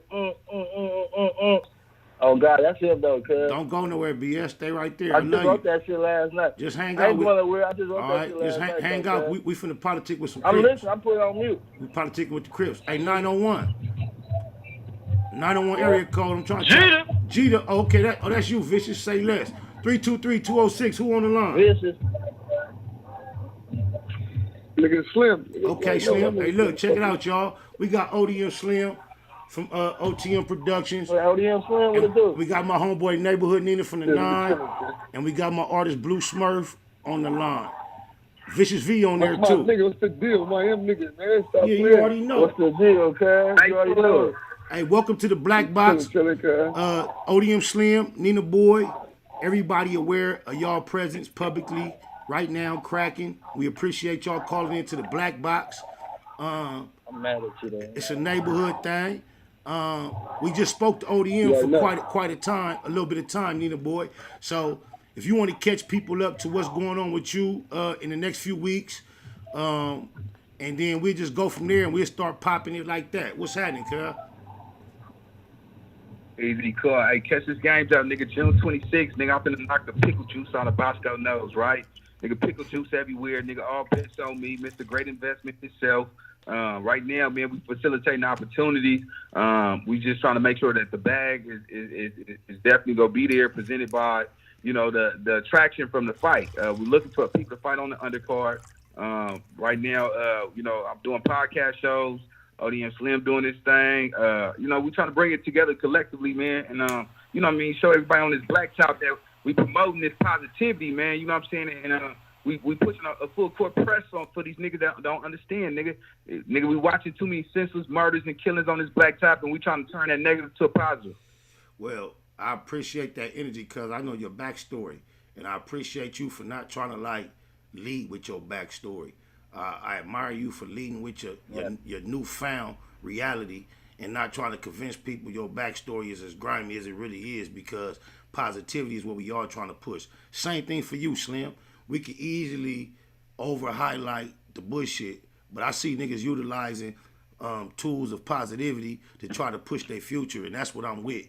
And I can't do nothing but be proud with some more Crips, show up to the same party, pushing the same thing, man. So I want to salute to both of y'all for developing your individual platforms, and I want to salute y'all for also being open and wise enough to know it's time to network and, you know, conglomerate, cause this opportunities we've been waiting on. The homie got taken from us. This is the semi-blueprint that I know he would have ended up running. Slim, what is it that you and Neighborhood Nina got in the works that the audience might could look forward to? I can hear you, Coach. Take my bad. What's my fucking phone from me? It's all good. No pressure. No pressure. No, what you say? What you say? I can hear you, Coach. I'm saying, what is it that you and the homie Nina boy got politicking in the mix that we could be looking forward to? Is it top secret or is it anything? Man, I sort of heard. No, it ain't top secret, cuz. Not top secret, cuz. You must be in one of them areas, cuz. The homie be moving around. That's what happened when you go from the hood to the hills, cuz. Yeah. No, I'm in one of them areas. But look, I know the hills. I know the hills when I hear it. That ain't top secret, cuz. We on a rise, cuz. We homies. We got all type of shit, music and all type of shit. He got my whole team at his leisure, cuz. He know what time it is. You know what I'm saying? We doing this fight shit. We got shit, the movie shit. We got a gang of shit going on, cuz. We just connecting the dots. I love that. Guess what? I don't know how far y'all got the fight shit established as far as for the future. I know we got certain new events set up, but I want to shout out my nigga Zab Judah right now. And he has a whole celebrity boxing situation established that he been inviting me to come and partake with him. We might could find a home where we could develop this thing and don't have to keep figuring it out event by event. So I want to let you and Neighborhood Nina know that I know both of y'all got prospects with this celebrity fighting shit. I got an opportunity that we can solidify with the homie Zab Judah and really bring some power shit to the table. So I admire the fact that y'all putting that together too, cuz just don't forget the low as y'all connected these dots. You digitalize. Hey, look, let me say this, SB. Nigga, I was waiting to hit you with the news, nigga. Your name, I've been bringing it up with the network, nigga. I just been trying to fill a kill, you know what I'm saying? I ain't come to you, but I kill, so. Nigga, you already in the forefront, nigga. I ain't gonna never take back my nigga. I love you, cuz. I love you, cuz. I love heads up, I was gonna surprise you with it, nigga. But nigga, you in the forefront with the conversations right now. Neighborhood, and I want you to know this. Keep my mind, both of y'all, while y'all put. I woke up this morning, nigga, and was thinking about y'all niggas. You already know, nigga. I've been woke up this morning, nigga. Like, hey, look, we gotta finish that for cuz. We gotta get this going for cuz. All that. Look, I text ODM Slim about 4 days ago, like, we gonna still run these plays. I ain't heard nothing from him. So since then, just think. In my mind, I've been running all the possible positions he taking, like, oh, they shit popping, and now cuz ain't really on the same page. And then out of nowhere, Neighborhood cuz just hit me out the blue, real humble, on the same energy I was on. He don't even mention my text, but he just approached me. I just respect, I love this shit, Crippin'. I love it. On my mama. I want y'all both to keep me in mind on this too. While y'all putting these events together as far as this boxing, I love to see myself as a commentator. I love to call a fight as it happens. Right. That's good shit. Because niggas meet you could make a commentator, whatever. Nigga, that's good shit. I had the conversation with the network, 1111 Network, Global Hustle.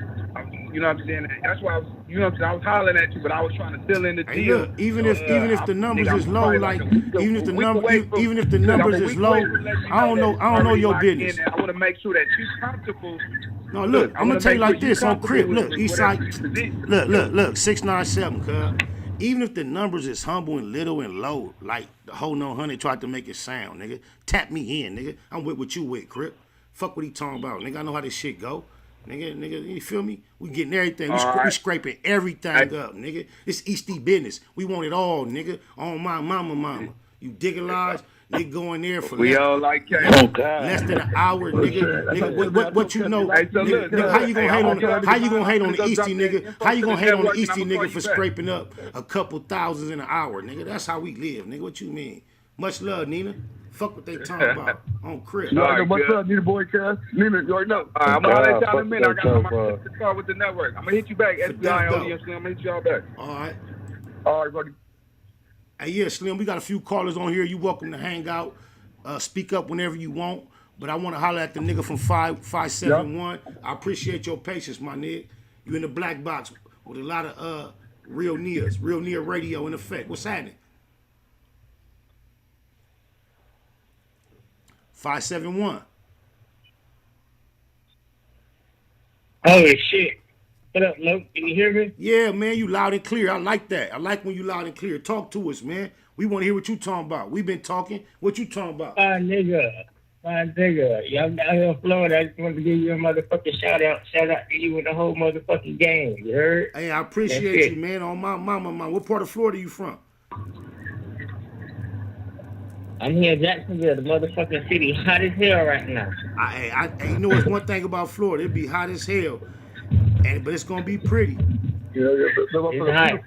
It's hot, and you gonna sweat too. That's the kind of heat that's gonna make you wet. Nigga, cooking like motherfucking fish grease down here. But you know what I experienced in Florida with that. Shout out to ODM Slim.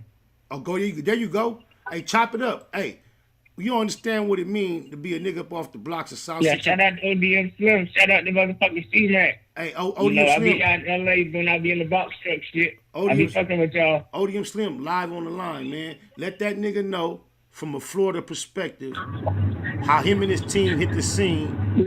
What type of impact they done made. I'm from Florida. That's my nigga. There you go. We tapped in. There you go. Hey, say that again. I got an order. I got my orders by the first lady of ODM. She from Tampa, nigga. She out there right now, nigga. The dead homies. Oh shit. That's like south for me. That's like 2-3 hours south. And you know, once I began to travel, once I began to travel, I realized in the States, really the only other place I could see myself living long term outside of Southern California, it's Miami, but it's Florida. Like it's the most closest thing I can find climate wise and sophistication wise. Right. Like Miami is sexy, it's sophisticated, and it's sexy. And like that city is sexy as fuck, I ain't gonna lie. Yeah. Never lie. In Southern California, it's similar. It's just a little bit more high pace, and it's a lot more people. But I like how is it out there right now? Right now, today, I'm gonna tell you what our Florida. It's probably like right. Florida. It's I'm gonna tell you right now. It's 69 degrees. It's like 70 something. It's the 69 degrees at 11:30. And the highest we expect to get today is 72 at 73. It's supposed to get 73 at 1 p.m. What's your weather out there right now in Florida?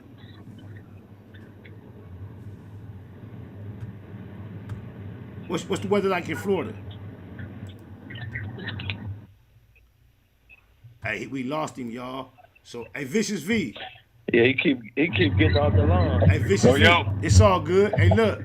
It's Blue Smurf, ODM Slim. Vicious V, I want you to say something because you've been waiting a long time. So go ahead and speak your mind. Oh, well, first off, man, Gina, gratitude, the attitude, whatnot.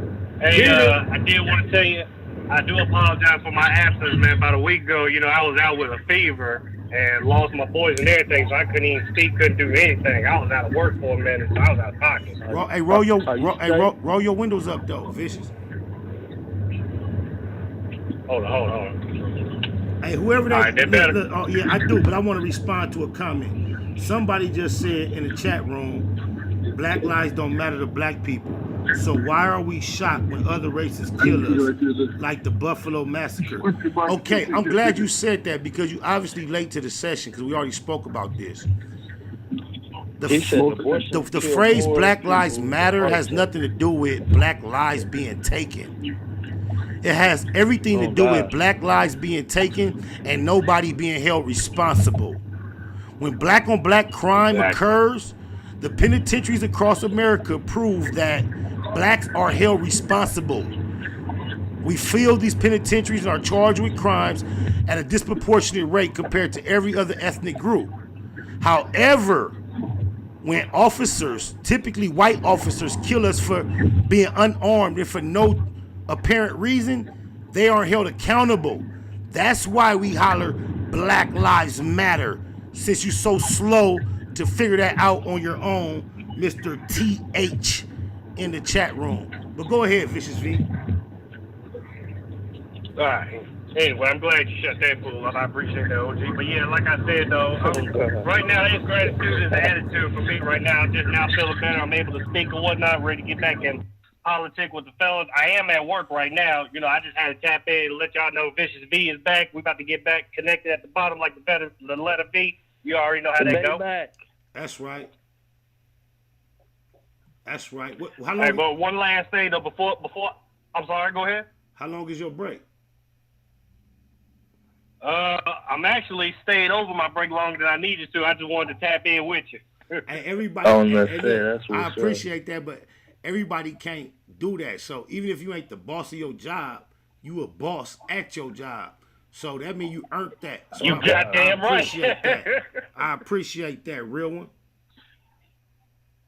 Yeah. Hey, shout out to you, OG. Shout out to ODM Slim. Shout out to I'm sorry. Blue Smirk. My apologies, bro. Shout out to you, Blue Smirk. Shout out to the Google gang. Yeah, hey, shout out to my big bro P-Lo. Whatnot. He just started his trucking business, man. He making his money now. Hey, shout out P-Lo, man. Be about your marathon at all costs. Salute to you. Entrepreneurship is always appreciated on the Black Box. We need more like you. And don't let the ups and downs deter you. There you go. Stick through the ups and downs, and you'll find your crown. On my mama. Shout out to P-Lo. Much love. There you go.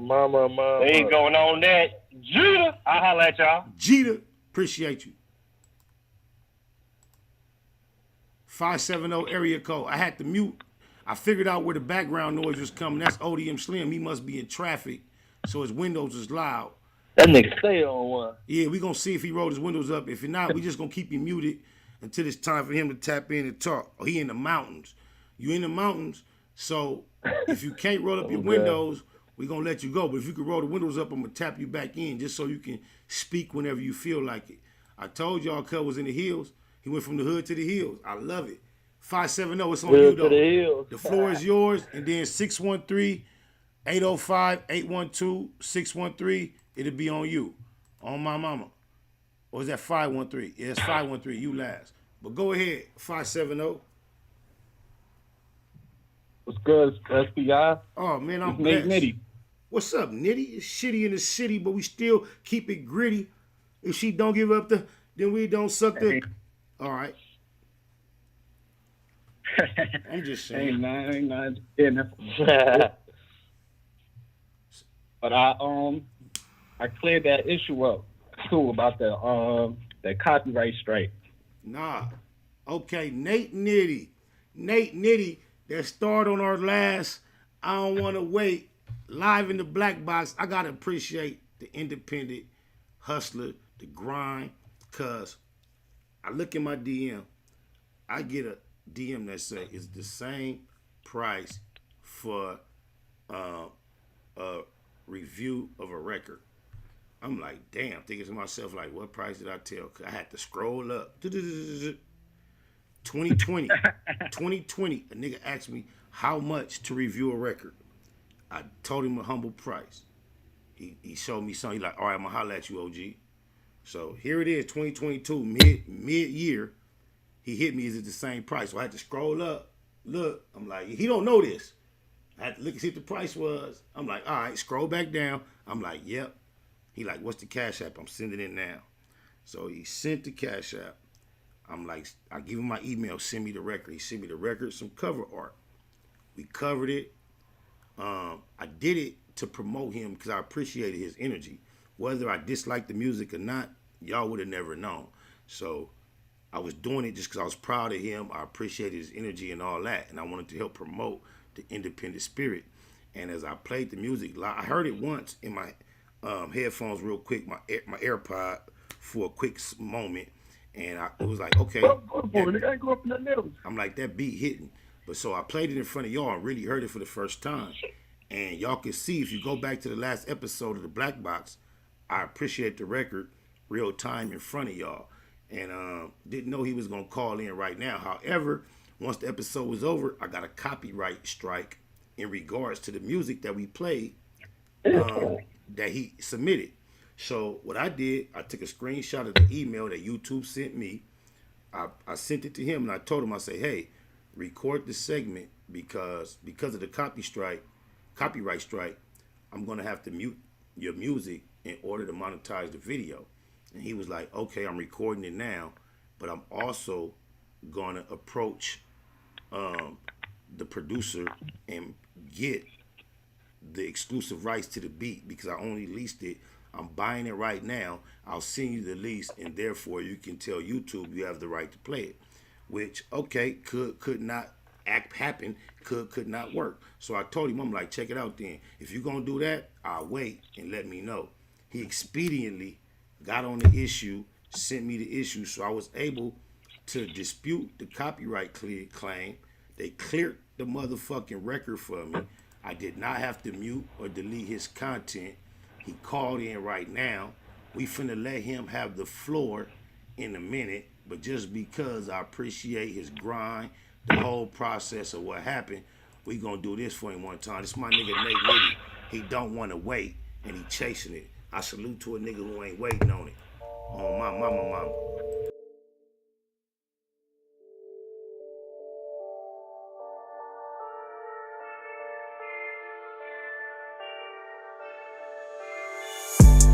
I don't want no wait, let them boys say what they want, all they do is hate. I can't fuck with most these niggas fake. Don't be concerned about what they doing, I'll be doing me. When living life, it come with a lot of pressure. The ones that don't think you about it wanna test you. Started out doing bad, now I'm better. Don't play with me, run your money up and get your shit together. I be tryna chill like steady start. I be chasing money, they be steady talking. Claim they pushing V's where we catch niggas walking. Every nigga ain't worth bullets, think before you off them. Ain't running from no niggas, I run from 12. I'm a hustler, if I push it, guarantee yourself. Why you sitting on your ass, wasting time? As a grown ass man, couldn't get a job, I got up on my grind. I don't wanna wait, get to the cake. Let them boys say what they want, all they do is hate. I can't fuck with most these niggas fake. Don't be concerned about what they doing, I'll be doing me. When living life, it come with a lot of pressure. The ones that don't think you about it wanna test you. Started out doing bad, now I'm better. Don't play with me, run your money up and get your shit together. Gotta find a way, can't be looking for no favors. It's hella ways to get it, focus on your paper. It's cool to work, go ahead and work shit, you ain't gotta hustle. But if you in these streets, you gotta work your muscles. Them jackways out there lurking, keep that too for certain. Cause if they catch you slipping, they might close your curtains. Everything a nigga do, I do it for a purpose. So when I sit down, I look back like everything was worth it. Hey niggas, don't wanna wait. All get your platforms. Y'all don't wait, don't be late. Don't hate, you know that shit's straight. Keep your game straight up out the gate. Oh my mama. Hit the road, I'll go and get it. Stick to my word, so if I said it, then I meant it. Why you sitting on your ass, wasting time? As a grown ass man, couldn't get a job, I got up on my grind. I don't wanna wait, get to the cake. Let them boys say what they want, all they do is hate. I can't fuck with most these niggas fake. Don't be concerned about what they doing, I'll be doing me. When living life, it come with a lot of pressure. The ones that don't think you about it wanna test you. Started out doing bad, now I'm better. Don't play with me, run your money up and get your shit together.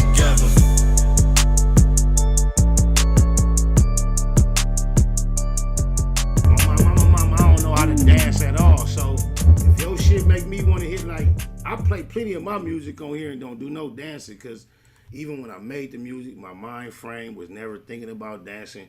My music was never in my mind frame. I have songs because I was trying to, but when you made me want to do all that old shit, hey, you might got something, Nate Nitty. What's on your mind, loved one? Hey, it does. It's got a little shoulder dip to it. It's got a little bounce to it. You did that, man. Let everybody know where you from, how long you been getting down, where you at with it now, what you all about, and where you trying to take it. Shit, I'm from Brooklyn, New York. I've been recording since 2014.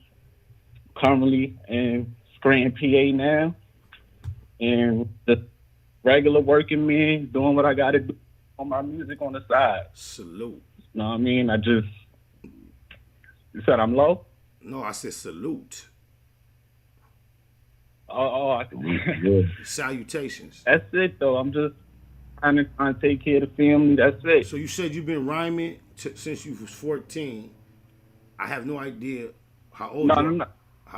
Since 2014. Since 2014.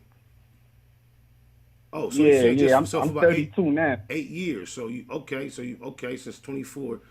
Okay. What caused at such a adult age?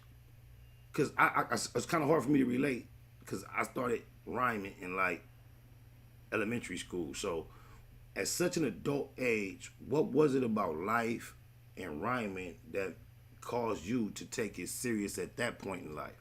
What was it? I always was interested in it. And, like at the younger times, I wanted to do it, as a group with me and my friends and all that. That never, came out to fruition. Can I tell you something? Can I tell you something? But when all that Can I tell you something? down, I don't mean to interrupt you, but I just want to say this because of numbers. At 222 in the chat room, my boy Fly Chef, he from New York, he put $2 in there. So that's 2222. And he said, Nate Nitty, NY, dreams become reality. So I just wanted you to feel that positive energy. Go ahead. I hear you, SPI. You live now. All right. Go ahead, Nitty. Well, yeah, after, I hung it up with basketball. I just ended up going in the stool one day. I was OT coming back down to the town from on the road. And we was just bullshitting in the car. Yo, he could fuck up to the store and make a song. And we went that same night, made that one song, ain't stopped since. So how many songs are you in now after the 8 years? At least about 100. Oh yeah, you doing your stuff, man. I appreciate you calling in. I appreciate your dedication to invest in yourself. I admire that deeply. When I realized you tapped in 2 years earlier and 2 years later, I typically would have went up on you just based on. And I feel like I kind of cheated myself because I think had I gone up, you would have had it. But I respected the general. You don't even know. To keep it at Google, I swear to God, just to give you a backstory. My daughter was doing my hair that day. She's 18. And she just asked me, Dad, why you don't do promo on your page? And I did and had little promo. It ain't really my thing. Whatever. What? I told her, no, I don't know. Swear to God, on my mama. After she did my hair, an hour or two later, I got your DM, which caused me to screenshot your DM and send it to my 18-year-old daughter just to show her, like, damn. She was like, that's hella old. Because she seen the original. I sent her the original request first. I wanted to show her the whole why it was ironic that she brought it up that day. Because she asked me that, and then I told her, I don't know, I really don't. And then you tapped back in after 2 years, and then I showed her the whole progression of our conversation. So you don't realize I appreciated you reaching out that day more than you ever realized it. And that's the only reason I didn't go with business first and go up on you. But typically, I just would have used that as an opportunity to go up because I want to let you know I threw that first number out to try to weed out bullshitters. You feel me? That's why I do that. Yeah. That's why I do that. It's like, okay, if you knew how many people get at me like that, and you could give them the smallest number, and they still be like, oh, I'm gonna holler at you when I gather it up. You like, what the fuck? Why did you get at me then? So I chose to start giving a number that was kind of intimidating, and I realized it's gonna make niggas do what they do. So for you to double back at that time, I typically would have put some extras on it, but the reason why I didn't was because what I had just went through with my daughter, and it was a real spiritual event for me. So I just appreciate you keeping it real to your grind, because it locked right in with me trying to show a lesson to my daughter. So I believe in the energy that locked us all in, man. So keep doing what you're doing, because I got a job just like you. Fuck what you thought, think, or might assume. Yeah, I go get it from an employer as well. On my mama. Don't get it fucked up. Definitely. When I act, it's still the same, because I know it was a minute, and you know what I mean? Business, shit go up. Yeah. And plus I already... Yeah, my daughter blessed I owe it to you. My daughter blessed you. My daughter blessed you. My daughter blessed you. Because the number... I've been following. Go ahead, I'm sorry. Go Locked in with you since you was on Mag DVD from back in the day. Man, tell Vlad right now. And just tell Vlad right now. And just tell Vlad. No, tell Vlad. On the live. Tell Vlad how foul he is, based upon what you just said, and the fact I'm not a welcome guest on the new established platform. Tell him how foul he is, bro. Do you know where I had him giving him that interview? Yeah. Niggas don't know what's real. That's the most I can say. Niggas don't know what's real. Much love, man. A lot of bullshit going on. Much love. I got a lot of callers in the queue. I appreciate you tapping in, man. What you had to add to the situation means a lot. Much love. You're ready, cuzzo. All right, for Def Dope. We're gonna have to like stop the press. I got my G homie in here, my daddy's son, my big brother, Big Spotter Low, 97th Street. What up, broski? What it do now? What that neighborhood, what them shit like? What that shit do, cuz? Neighborhood to the neighborhood. What up, Brody? Nah, shit, cuz. What that shit do, cuz? No, wait a minute. Hold on. I thought you was, that ain't who I thought you were. You already know, cuz. Hold on. Who?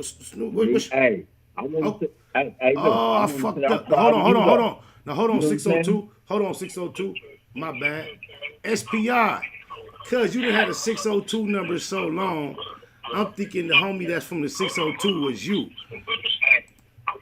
SPI, what up, cuz? Spider.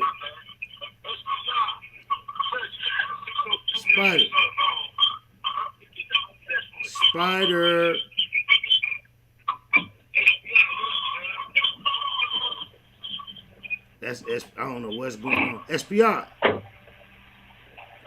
me call Cuz phone. Hold on. That's crazy. Cause look, he texted me a long time ago. I thought he was a 602 number.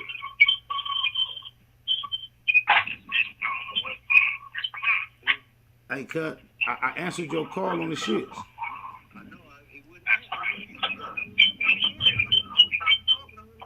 All right, just hang up and call back, and I'm gonna try to answer it direct. All right. Y'all don't know, cuz that's my daddy's son, cuz. That's my other mother's son. Oh, my mama. That's my brother. That's my two brothers' brother, like. But that's my G homie too, like. I'm baby Spider, cuz Big Spider and Lil Spider got life before I really could like do my wiggle, like. Shout out to Lil Spider. Then my nephew, which is Big Spider's son, he Tiny Spider. Like, this shit kind of like, it ain't just no like everyday regular. Ain't nothing extra about it. That's just our reality. Like, that's my big bro for real. Before gangbanging, like, yeah, it's my brother. Like, Cud doing the L, but Cud on some Houdini right now. On my mama. Don't sleep. SPI, can you hear me now, Cud? SPI, you still can't hear me? That's fucked up. Spider. I don't know why cuz can't hear me, cuz. All right, 602. I'm gonna let you go ahead and talk your shit, cause I don't know why Brody can't hear me, cuz. Spider, you can't hear me? 602 area. I can, cuz. Oh, you can? There you go. Talk your shit. Is that you with that whistling in the you can hear me background? now? Yeah, I can hear you now. But somebody got some. Let me see if that's you. Yeah, your background whistling. Like turn the show off or something. Yeah, hit mute. Yeah, every call hit mute. I'm muting everybody but you. Yeah, Spider, that's your background. You can't kill that whistle.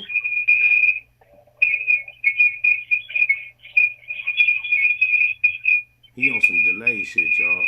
I don't know what to do. SPI. It ain't working. He hearing me way delayed. And he got a hell of a whistle. Fuck it. I don't know, big bro. I'm gonna get back to these callers though. 602. It's on you, loved one. Yeah, that's that. Hey, that's fucked up. You know why I think? Tell me, talk to me. What? Because of where he at? You think it's because of where he... Oh, you got disconnected. The 602 got disconnected. Okay, SPI trying again. Fingers crossed, like this. SPI.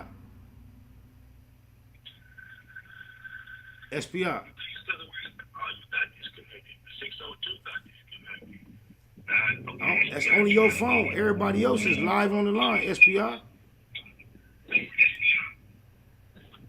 513 area code. Hey, what's up? Can you hear me? Yeah, I don't know why my brother can't tap in. He calling, but for some reason he can't hear us real time. That's him with that background. We can hear his background. SPI. Yeah, what it do? 513? What's up, SPI, man? It's Cincinnati Slim tapping in, man. I wanted to comment on whoever made that comment saying that how can black people be surprised when black people kill, when white people kill black people when we kill each other. Right. You know what I'm saying? Like, man, that's a slavery mindset, brother. Like, you got to think about it, man. Like when we first got off them slave ships, we weren't killing each other. So even that behavior is behavior we learned from them people. You know what I'm saying? Like when you see people kill your people for 400 years and get away with it, you start thinking your people's lives don't mean nothing. But it still come from them evil group of people. They don't realize the degradation, violence, destruction that they inflicted upon us has actually altered the DNA of our fucking code of our people. It's not just something, like you say, it's not something you have to actually witness with your eyes to be affected by, because it was so traumatic. It actually altered the DNA of the people that experienced it, that their DNA has transmitted reactions to the traumatic experience onto generations. There is no other explanation. Exactly. Even when you read the Willie Lynch letters. My bad. No, it's you're good. Cause I'm trying to practice giving the callers more room to speak. So go ahead. I apologize. Do you? Well, I was just gonna verify your point. Even when you read in the Willie Lynch letters, when they was breaking slaves or whatever, they were saying, you know what I mean? Like if you kill the strongest man in front of all of them, and if you do this and do that and do this and do that, it's gonna affect them people for up to the next 300, 400, 500 years. And then since you say that, as you said that, you know what came to my mind? I just immediately saw Malcolm, Martin, Nipsey, Huey. That shit just, as you said that flashed right in front of my fucking mind, bro. Wow. That makes a lot of sense. It's real. It's real, brother. Like, you know what I'm saying? Like, I'm an Israelite, man, and our main thing is we just trying to get our people to stop killing each other and all come together. You know what I mean? Because we don't even understand how much power is in numbers. You know what I mean? If you got 40, 50 million black people in America, just what if we all put $1 towards the same cause?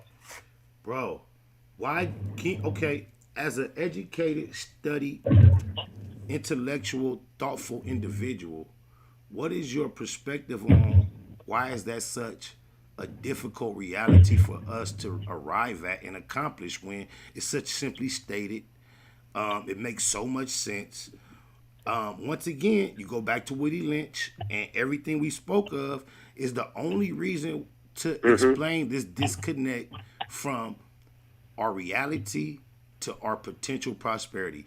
Any human beings that are not capable of realizing that simple path, it only can shine light on what they have experienced, because we are not genetically degenerate to the point where we have a lack of us understanding naturally.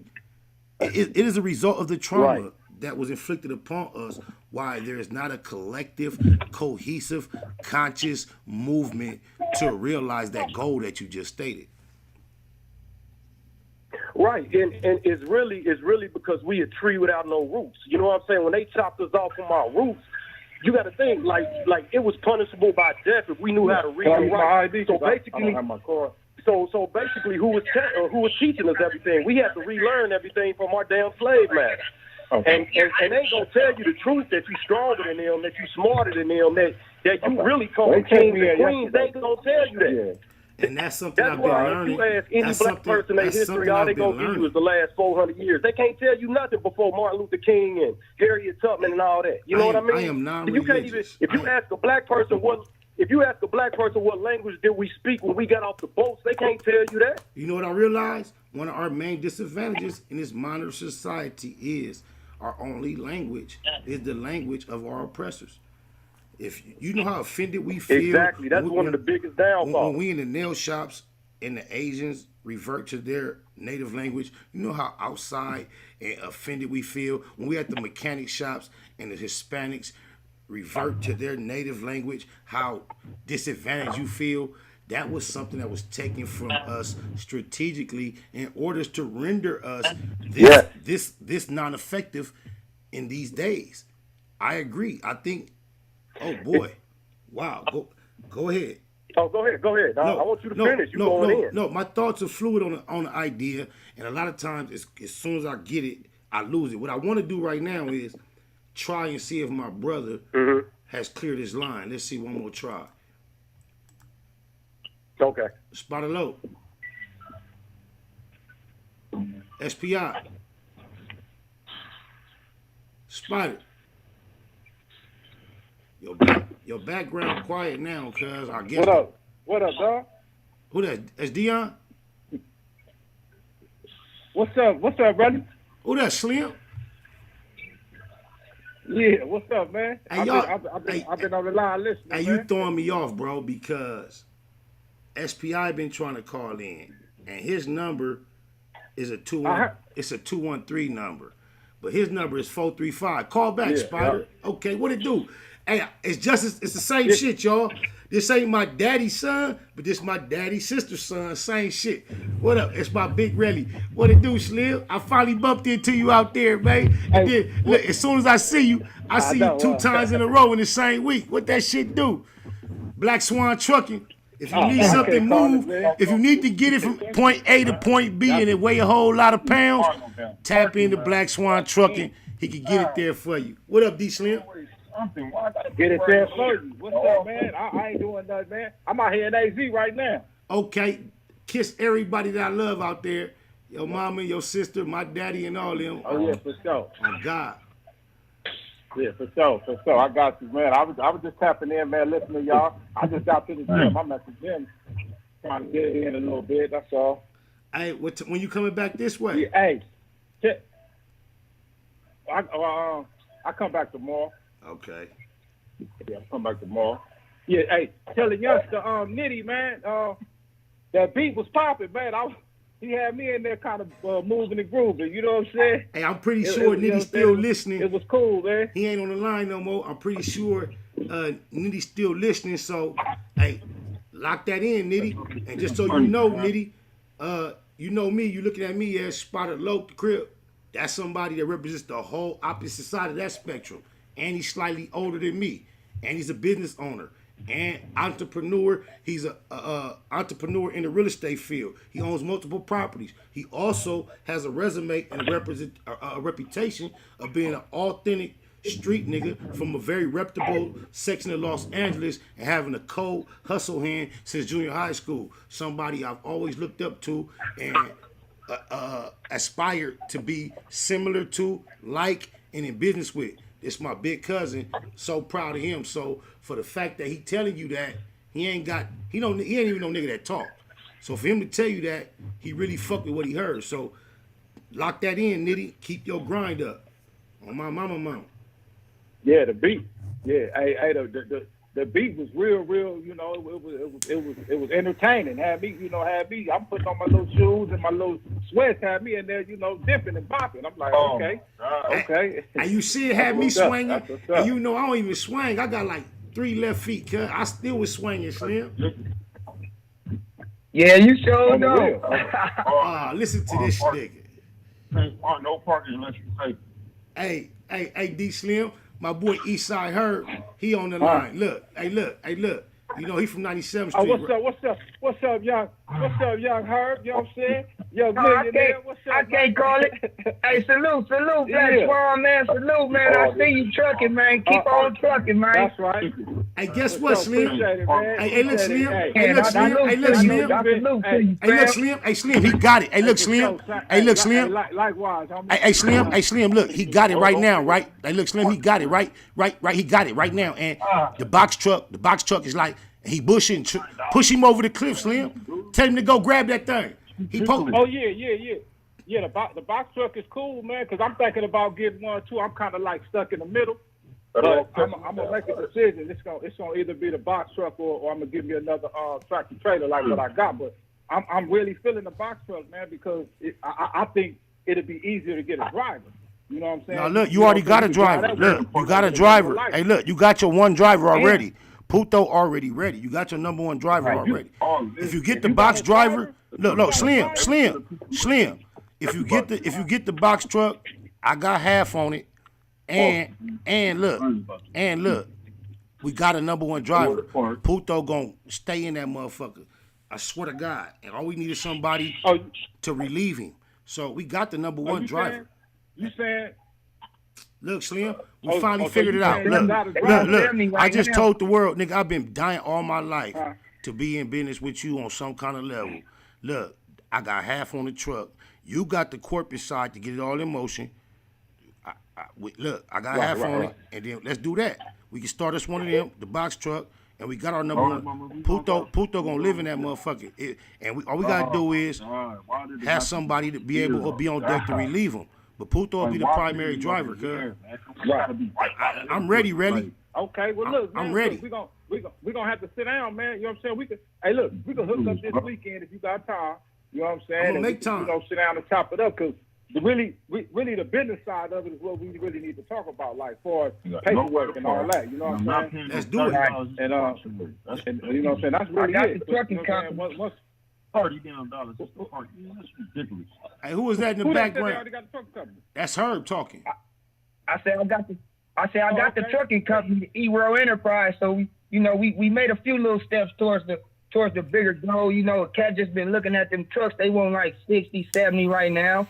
You feel me? They're a little higher than they was like a year and a half ago. But you know, Cat really ready to jump in on one of them things. You know what I mean?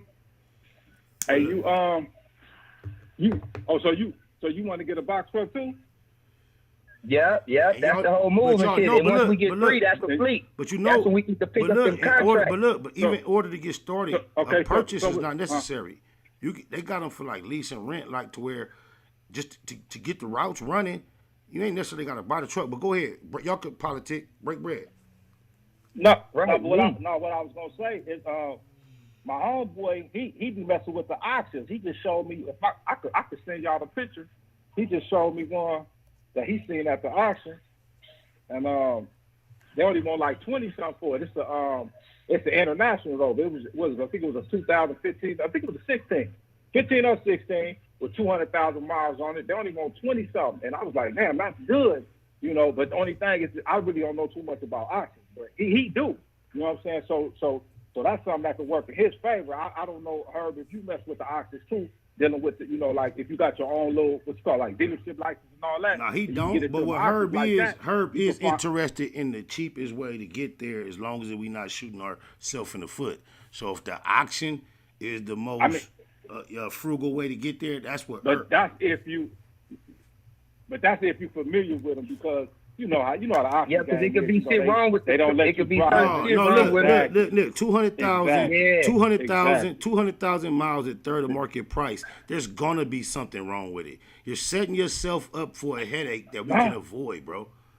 Yeah, so we might be better off looking into them leasing and just run that motherfucker and stay up under what we gotta holler, Chili. We gonna holler because the world all in this right now. So we gonna really come to the table. Hey, Trip though, but if you got the company, so you got the whole company set up, or you got your corporation and you got your authority, or you just got the corporation? I just got the corporation set up. And look, I ain't got no CA number or none of. I ain't got no CA number or none of that. But we got multiple corporations doing If you got the corporation set up, homie, if I was you, I'd start just getting at these people to see if they give you the loan. They giving businesses, they financing you, homie, with no money down and everything. Look, this is my thing. Hey, Slim, that's why. Hey, look, Slim, that's why I told you to push him off the cliff. Cause he already running around collecting them. He already running around collecting that. His shit is like right there on 8, like he right up there with you with that fight and all that. Man, like, and he been doing his thing for like almost 10 years. There, like a white man. Go in there with your Tell him, talk to him, preach. Yeah, go in there with your business name, homie. And just go on it. Don't you bind it up under your company, homie. So they are right now. I don't know what's going on in America, but they giving companies, small businesses, the money. Hey, you ain't lying, bro. You is not lying. They will finance it. Yeah, If you could come with 10, bro. 10. You might not have to come with nothing, but if you come with 10, you gonna get in some, homie. And just and then once you get the truck, then you go through. You know what I'm saying? You get your authority. I can hook you up with somebody to get the authority that'll do your authority for you. And then you just, you in the game. You know what I'm saying? And you can get on YouTube, just study YouTube for like finding out how to get the loads for the box truck. They got Amazon, they got and I even know some smaller companies that you can get work from. But like you know what I'm saying, they got load boards. You can go on load boards. You got to pay. Some of them you got to pay a few dollars every month. But they got to work on the load boards too. But most of the work I be seeing on them load boards be like over the road. But if you got a drive that ain't tripping, man, you gonna eat, homie. If you ain't got a drive that ain't tripping, ain't tripping, cuz. Puto ready to go, cuz. Puto ready to go, cuz. He ready to go, hey, the work is out there, homie. Amazon got a little program you can sign up with them. You know what I'm saying? And then look at it like this. Okay, so you got your company set up. You can start off with the box truck, but you still got the company. So later on, if you want to get a tractor trailer, you could get that. And look, Slim, we get the tractor. Hey, look, Herb, we get a tractor trailer. You want to get a van? We get the tractor trailer. Cuz gonna show us how to be right down there at the docks, getting between 9 and 2 bands a day out of one truck, just running back and forth to the same couple locations. Tell him, Slim. Tell him. Yeah. You could, but so you could make like. Just like 1,000 is nothing to make, you know what I'm saying? But we really try to make my more. pops. That's what kind of pushed me into it. My pops drove local down there in the docks for 30 years. So cat ain't really no big rig driver, but at the same time, I know what the finances do on that other side. So that's why I took that box truck avenue, and then a couple other my brothers kind of locked in on the box trucks. So I know once you come together with more than 3. You get bigger contracts because it's a fleet of trucks and so on and so forth. So, cat swinging at that thing, man. You're right. Yeah, I mean, look, if you got a driver, homie, go on and just get the box truck, man, because you already set up right. You know what I'm saying? You got the corporation. All you got to do is really just get your authority, and then just go on. You know what I'm saying? But you can get the truck first, then get the authority, or you could, do them all at the same time. So, hey, Slim. So what if you established the LLC like the year before COVID? Got everything official. You got your binder. You got your seal, stamp, signet, EIN. You ain't did nothing with it, and then here it is now. Is that something to launch up off of that we can easily get active? Yeah. Only thing I would ask would have you paid your $800, that little yearly little fee. No. $800. No. But if you haven't, I haven't. You could pay it. You could pay the back pay. you could pay the back pay, I think, and catch up, and then so the one that you already had, you know what I'm saying? Yeah, you can activate it. You know what I'm saying? Right, It's still activated. Well, look, I think that's, they be going off. Look, that's off our the, first off the issue if you pay that $800 fee every month. That's every year. That's my You know first. what I'm That's saying? my So first if order. you missed it, like say you missed it last year or year before, you can go back and pay it, and then it'll be active. You know what I'm saying? That you know what I'm saying, that one you already had. Yep. Oh, well, that's what it is, and then I'm gonna tap in, man. And that's really better, you know what I'm saying? That's really even better, you know what I'm saying? But another thing too, Herb, like if you say you already got the corporation, but like a lot of people get their corporation set up in like Vegas, man, so they could eliminate some of the tax fees. California is high taxes and shit. They have other states. It's not just Nevada. It's just not Nevada. They have other states. But they have other states too. Yeah, you got to invest into what you want to climb that ladder. Got to invest. Right. Eastside, hey, look, y'all don't understand. But yeah, I'm gonna get in here, make these plastic bottles, man, and continue with this job, man. And I salute y'all, man. And keep spitting that knowledge, and I appreciate the knowledge, Slim. And shit, we gonna make something work. Sooner than later, I promise. For sure, all the time, man. Just stay on your grind, homie, and remember this, homie. Ain't nothing like a good plan, dog. Ain't nothing like a good plan. Stick to it. Don't deter from it. You know what I'm saying? You might have to adjust the moves, but, don't get scared and just, do it, huh? Oh, my mama. And I just want to say this. I want to let the Google gang and my audience know. Y'all listening to a nigga from 97th Street and a nigga from 79th Street. So it's number 9s and 7s involved, 7s and 9s. In my personal experience, one of them is younger than me, one of them is older than me. But on the hustle game, both of them, my whole life is niggas I admired who knew how to be in their environment and make something out of nothing.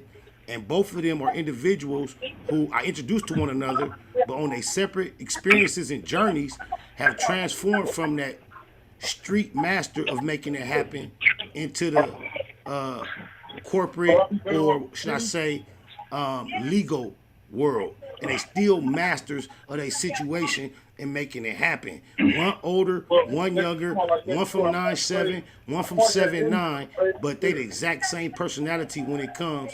This all I know. I'm gonna make the most out of it, and they always stood on top of their circle. So I really enjoy being able to reunite them and help them to be able to bounce ideas off each other. My nigga D Slim and my nigga Eastside Herb, you'll have no idea. There's some real shit going on in the black box. Oh yeah, for sure. Hey, you know what? For real, bro. Hey, SCR. Yes, sir. I wanna everybody roll your windows up. Everybody in their car, roll your windows up, so I ain't gotta mute nobody. Okay. All right, thank you. There you go. There you go. Go ahead, Slim. Yeah, I wanna ask you something. I had thought about you probably a couple of weeks ago. A youngster I know, he had got at me and wanted me to just listen to his music. You know what I'm saying? And I was like, damn, it was kind of funny to me, you know what I'm saying, that he asked me, but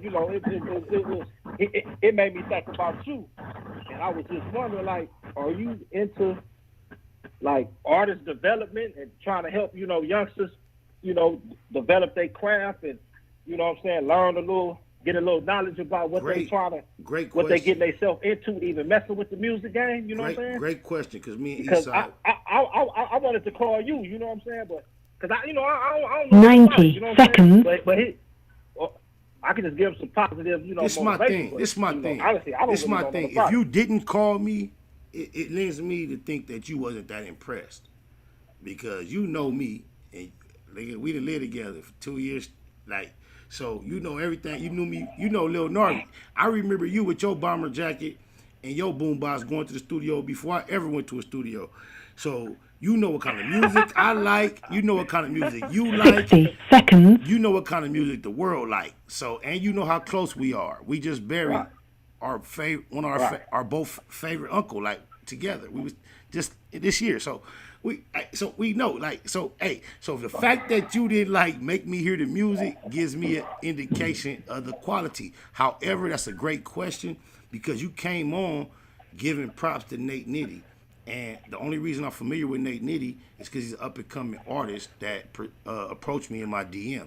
So I am definitely interested in showing shine to the up-and-coming artists. Like Nate Nitty, while I'm saying his name, the screen is lighting up, which means he spent some money to do a super chat message. And what Nate Nitty is saying, he gave us $10 and he said 10 seconds. He said, I love y'all. You don't even know. Lo, my subscribers went up from 19 to 54 just from being a regular here.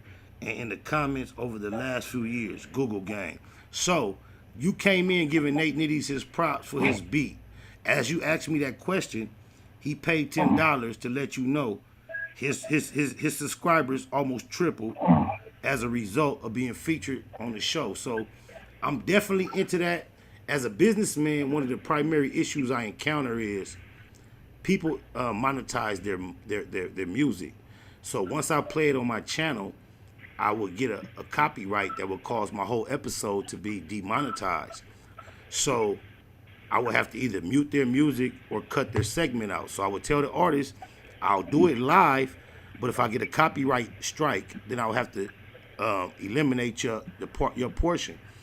And Nate Nitty in particular, after I did his, he broke bread, I did the segment, and afterward I got a copyright strike. I screenshotted it and sent it to him.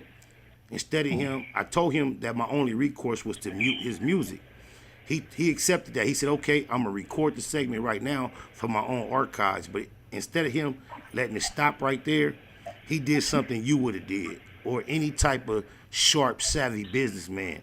He's told me I'm also gonna go and approach the producer that I leased the beat from. The reason why I get a copyright strike is because someone else owns the beat. He only leased it from him for a small fee for the permission to use it, but he doesn't own it. Now on my show, I'm gonna have to mute his music. So he told me I'm gonna approach the producer, buy the exclusive rights, send you the leasing agreement so you can tell YouTube to remove the copyright strike. That is very rare. When he did all that, I disputed the copyright strike with YouTube, and I did not have to mute or eliminate his music. So once again, Nate Nitty, I want to salute you for being everybody but a nobody to them, and doing business the way that somebody's doing it. You don't even know it. You're on the right track. If you just keep following that energy, you're gonna get where you want to go. You feel me, D Slim? He efficient. I don't want to incriminate. Exactly. It's hard for me to explain who you are without incriminating you. But I've never met nobody in my life that knew how to blend that real life hustle with everything they could find out legal and positive about the world at the same time, without a real great school education, but being grown as a kid. And as your age grows in our American society, typically your responsibilities and your bills grow. But in the street environment, it's hard to find men that mature with their age as far as responsibilities and finances when they real street niggas.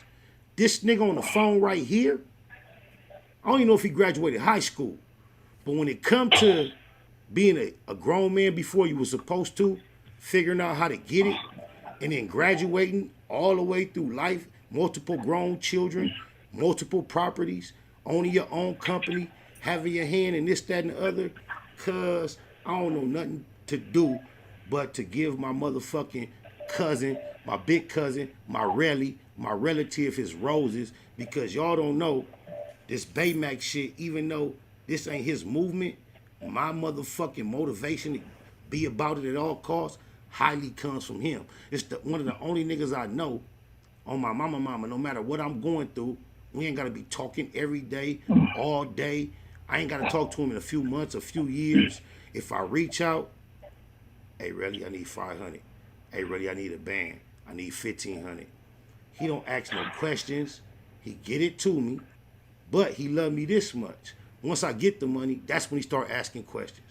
He don't never ask questions. Feel me? He don't ask questions to make you think You gotta convince him to give it to you. He break bread to show you I got you, but now I'm gonna show you I care. Hey, ready? So what you need that for? And I'm gonna keep it a Google with him every time, give him my plot and my plan. And I love you, bro, because so often you either direct me in the right way. He don't never try to force your hand. He'll give you what he think it's gonna turn into, and still let you do your thing. And then when you do your thing, and it turned out how he kind of like predicted, a real nigga can't do nothing but come back and say thank you. And this is why we established the organization Uncle Dad, because just like I say, just think about this. My father and his mother are brother and sister. His mother is a twin. Her twin was a boy. And my father and his brother, which was his mother's twin, were the closest I can realize as being on that side of the family. I have an organization with Eastside Herb, who you just heard him talking to. It's called Uncle Dad. And even though this is my big cousin, swear to God, y'all, growing up in an environment, in a generation where a lot of black males were fatherless, there wasn't many examples. Even though it's my big cousin, he's like an uncle and a dad figure as well. And his experience in my life and my experience in a lot of my younger males' life and Herb's experience being fatherless caused us to establish the Uncle Dad Foundation. And you're going to soon see a lot more movement from the Uncle Dad Foundation. But I just want to thank you for calling in. I want to give you all your roses, salute you. I know who you are. I know you ain't no real public nigga, but I appreciate you for even having the courage or the comfort to opening your voice, you know, for the public on my behalf, because I know how you really move. You feel me? Right. Yeah, I appreciate you, man. And, you know, I'm proud of you, man. You know, like you was talking about your pops. Like, when I observed you with your children, it remind all I really seen was your pops when he was younger, how he was with us. You know what I'm saying? Big I was time. like, all I could do was laugh, because it was like looking at a mirror, homie. Like, you know, you was doing the same thing, just like your pops used to do. You know what I'm saying? And I was like, that's real good shit right there. You know what I'm saying? Big Tommy, you know, he was young. Man, Big Tommy used to teach us, like, take us to work with him. You know what I'm saying? Like, because he had his little side hustles. He used to take us to work with him, man. I remember, you know, going on the weekend, going with your pops, coming back home with like $75. I'd be like, damn, I made some money. You know what I'm saying? as a youngster back then, you know what I'm saying? That was a lot of money. You know what I'm saying? But, you know, I remember, you know, learning a lot from him, you know, going on welding jobs. He used to be, you know, doing extra little phone features at people's house, you know, hooking up cables, and, you know what I'm saying? He used to set us up under the house. Y'all run this wire up under the house. You know what I'm saying? But, you know, so when I seen you putting bars up your children, it reminded me of your pops, homie. That means so much to me, because the lesson I learned from my daddy is, you know, me and Spider Martell, we like maybe 4 years apart in age. But I got photographs with me, him, and Tommy ever since I was a tiny mite. So I see what kind of line my daddy pushed, even though he was married, not to my mother, but to my brother's mother. And I have evidence of how long I've known my brothers. I've been knowing my brothers since I was in diapers. So when I began to have children by 4 different women, I got 6 children, and a lot of the time frames overlapped. What my father did always gave me the courage and the motivation to, no matter what the relationships were supposed to be with the women, at the time I had a baby on deck, everybody involved was either going to have to accept and understand, or the relationship with the female was going to have to be a new relationship, because the way my daddy did it, I knew from day one I wanted all my children who were siblings to be fully aware of one another and be locked in with each other, because that's the experience that I had. And it didn't always line up with the traditional relationship that my parents were in.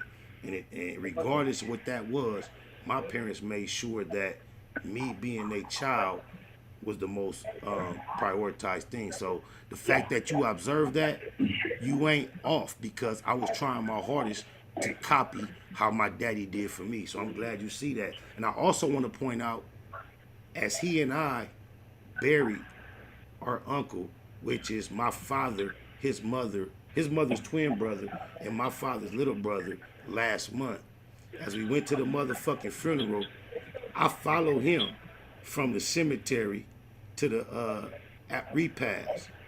And the passenger in my car was his motherfucking daddy. What up, Uncle Jimmy? That's crazy. I'm just saying, you feel me, Slim? I'm just saying, like, your daddy was with me on my mama mom. Right. It made me kind of think about I be like hearing the stories, man, of our family members when they was younger and the things that they was doing. Me and I too. be, and like your pops was cold though, homie.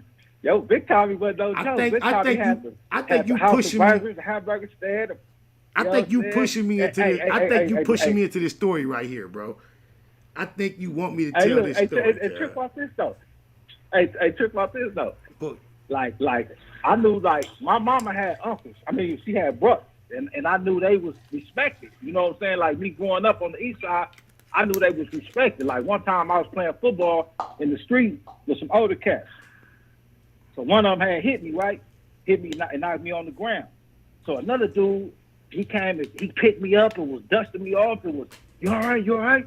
Other dude said, man, don't be babying that nigga. We playing football, nigga. Ooh. And dude response to the other cat was, man, I don't want that dude, uncles, to come looking for me. I said, damn. And I was shocked, you know what I'm saying? I'm like, damn, he said that about my uncles? And I was like, right there, that's what I knew, homie. Like, man. They don't know what kind of confidence. They was respected over there on that east side. Oh, God. Even Junebug, Floyd Roy, our uncle, on my mama. Yeah, we seen what he went through the last 30, but the 30 before that, that's like my G homie. Like, that's the G homie. Oh yeah. Swear to God, like, yeah. Hey, Norvell, I'm gonna tell you one situation that really made me realize, like, damn, like, me and Junebug went to the DOs. I took you to the DOs with me one night, and when we got to the door, all them old OG cats up in there, man, they knew him. Like, he didn't have to pay for nothing. They was like, man, it was like they was just loving it, happy to see him. They ain't seen him in a long time. I was like, damn, I tripped off that shit. Like, man, they was loving him, homie. I said, damn, they got love. That's crazy. And look, my grown crossing June, my grown path. I crossed Junebug path as a grown up, like, and I started admiring my uncle like this. One day I got on a county jail bus. I'm leaving, like, maybe I was at Wayside. You know how you go to the tank, then it's time to get on the bus. Or maybe I was in the county jail, because when I got on the bus, it was already people on the bus. And one of the people on the bus was Junebug. And Junebug was at the back of the bus. I was at the front of the bus. You know how you be chained to 4 people? Junebug, like, made all 4 people get up with him. Then he made the 4 people right behind me switch seats and sit down so he could be right behind me on some Narvi, like, and we like everybody, like, when he first seen me, and we like across the back of the bus, and he wanted to get up and come to me. At first, everybody who had to cooperate wasn't really with it, but the way he like stood up and like didn't take no for an answer and made everybody, I'm like, okay, this shit is just in our blood. You feel me? This shit just in our blood. Like Floyd Roy regulated, he made sure that no matter what, he got from the back of the bus right to the cage and was able to be right there with me the whole ride. And just, I don't think everybody in there got the energy of who he was to me, nigga. It's my motherfucking uncle. Like, right. Y'all don't get it. You dig it, lies? That's right, man. That's right. But yeah, man, you know, man, keep doing your thing, man. I you know what I'm saying? I don't see nothing but positive growth and shit. You on your way, man. Sky's the limit, man. Thank you, bro. I love you, bro. And I just want to remind everybody, that's my first cousin. That's my daddy's sister's son. And when we go deeper than that, he my arch enemy. He from Family Swan, 79th Street. I'm from East Coast, you know that. But it never mattered. But I also want to say this. Cuz got a daughter really banged out from Hoover too. I love you, Slim. Oh my mama. Oh God. That's a whole nother conversation. That's a whole nother story. You know what I'm She saying? grown. Wow. She a stud. Hey. She as a female, she got the prettiest. She would be the most beautiful woman, but she a stud. She banged out. She from Hoover. She reputable. She known. That's just our story. So y'all don't understand how perfect we politic throughout our environment to balance all these relationships. It ain't always what y'all think from the outside looking in. On God. On the real. I one time, homie, I ran into a dude when at the gym on 120th and Crenshaw. He was up in there working out, and I'm looking at his tattoos. I'm like, man, this youngster, he's from Hoover. So I get to talking to him. Cool dude, man, cool youngster, and he knew T. I'm like, look, I ain't even say her name. I just described how she looked. He said, Green Eye? Yeah, I know Green Eye. That's the homie. Ooh. I'm like, is that right? So I was just telling him, like, man, just look out for her, homie.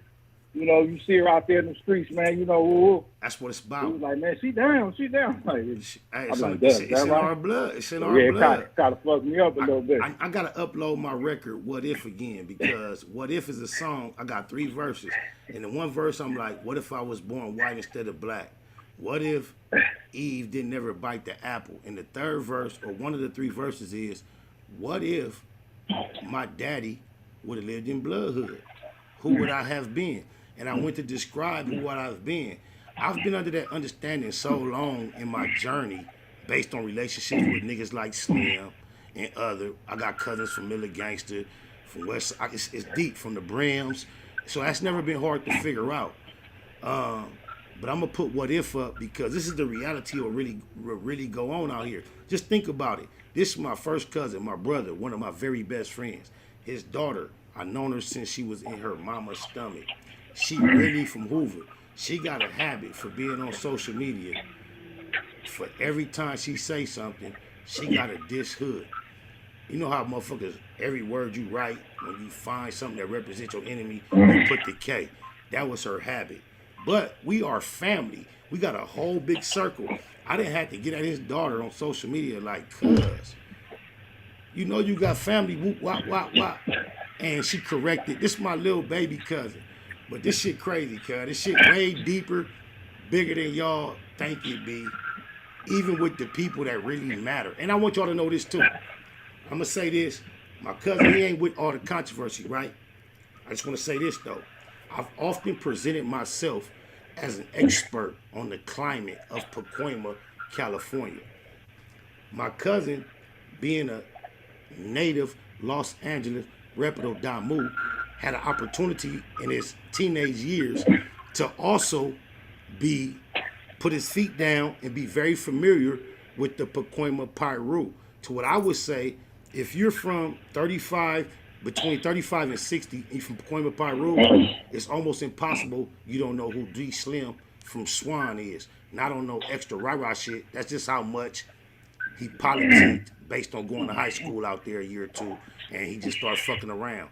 So a lot of what I've been exposed to as far as Pacoima, I'm letting the world know. Anybody want to check my authenticity, it come from D Slim. Now, he ain't with the controversy though. He a grown ass man that don't give a fuck about nothing that the internet talking about except me being on here. He'll never call another fucking platform, another podcast, whether he listen or enjoy it.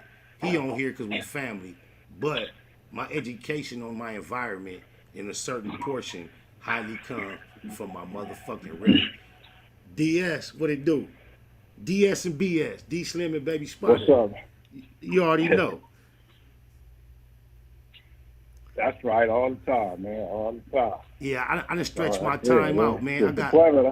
Huh? What'd you say, Slim? No, I was just saying, Pacoima, shit, nigga had a lot of good times out there, man. Oh, my made mama, a lot of money, man. First baby mama and all that. Pacoima Matter of fact, spot, right? wait. Ain't T Mama from Pacoima? Yeah. She from out there too. This how the shit go, y'all. I met her in the Noms. I met her in the Noms. How old is T? Hanging out at them. He 31. So this look, y'all. Look, y'all. Before I even knew I was going to Pacoima, I'd have been in the backseat of the Monte Carlo, Big Spider from 9-7 in the passenger seat, D Slim from Swan in the driver's seat, all first cousins. I done rode to the valley with them to hit corners and make plays, not even really realizing I was going to Pacoima. I almost lost my cousin that's on the phone because the same baby mama and him got into some tension, and when he turned his back, a knife went through his lungs. And listen to me. I thought he was young, y'all. Swear to God. His name is D Slim. They didn't call him Slim because he was thick. This nigga been skinny my whole life. And when he was real young, I remember the same female we talking about from Pacoima did something real dirty to my nigga. And I remember seeing you laid up on that breathing thing, trying to blow them holes up, getting your lungs back right. You feel me? Yeah. I didn't mean to do that. I didn't mean to do that. Nah, that wasn't T-Mama though. That wasn't T-Mama. That was Jasheen. That ain't. That was me and Jasheen. Yeah. Oh, my bad. My bad. That was the one I was living with. That ain't. Yeah. Is she gonna wait? Rest in peace, my Jasheen, bad. man. Rest in peace, Jasheen. My bad. There I go. Hey, I love you. Ready? I didn't mean it. You know how I do. If we keep going, we'll get into a whole book. We're gonna save it for the book. Oh no, it's all good, man. That's right. It's all good. You know what I'm saying? I one time me and your brother was out there one time, right? And we was up at the dam and shit. I must have turned my back for a minute, but I looked back. Somebody from 2Ps in the beach jumped out the car with a bang. Was running up on spot. I said, hey, hold up, homie. It was the homie. I said, hold up, man. He with me. He's like, oh, he with you, Steph? I said, yeah. And he got on, you know what I'm saying? Is that right? Was he trued up, or they were just finna like rob or trying to get out? Yeah, he was. He was. He had a guy. Yeah, he was blew up. Had a guy that blew off. So the homie just rolling through. He's like, seen him. He hopped out immediately. Hopped out with the thing. I'm glad. Hey, hold up. I'm glad you can like speak up and give like a little. Cause I ain't never trying to hate on the Pacoimas. I know shit get funky everywhere, and I know you gonna keep it at Google. So I know Big Bro. I'm just glad you was there, but he would have never been there if you wasn't there. So that's how that go. Exactly. And the cat, the dude, man, that's my nigga. He with the business.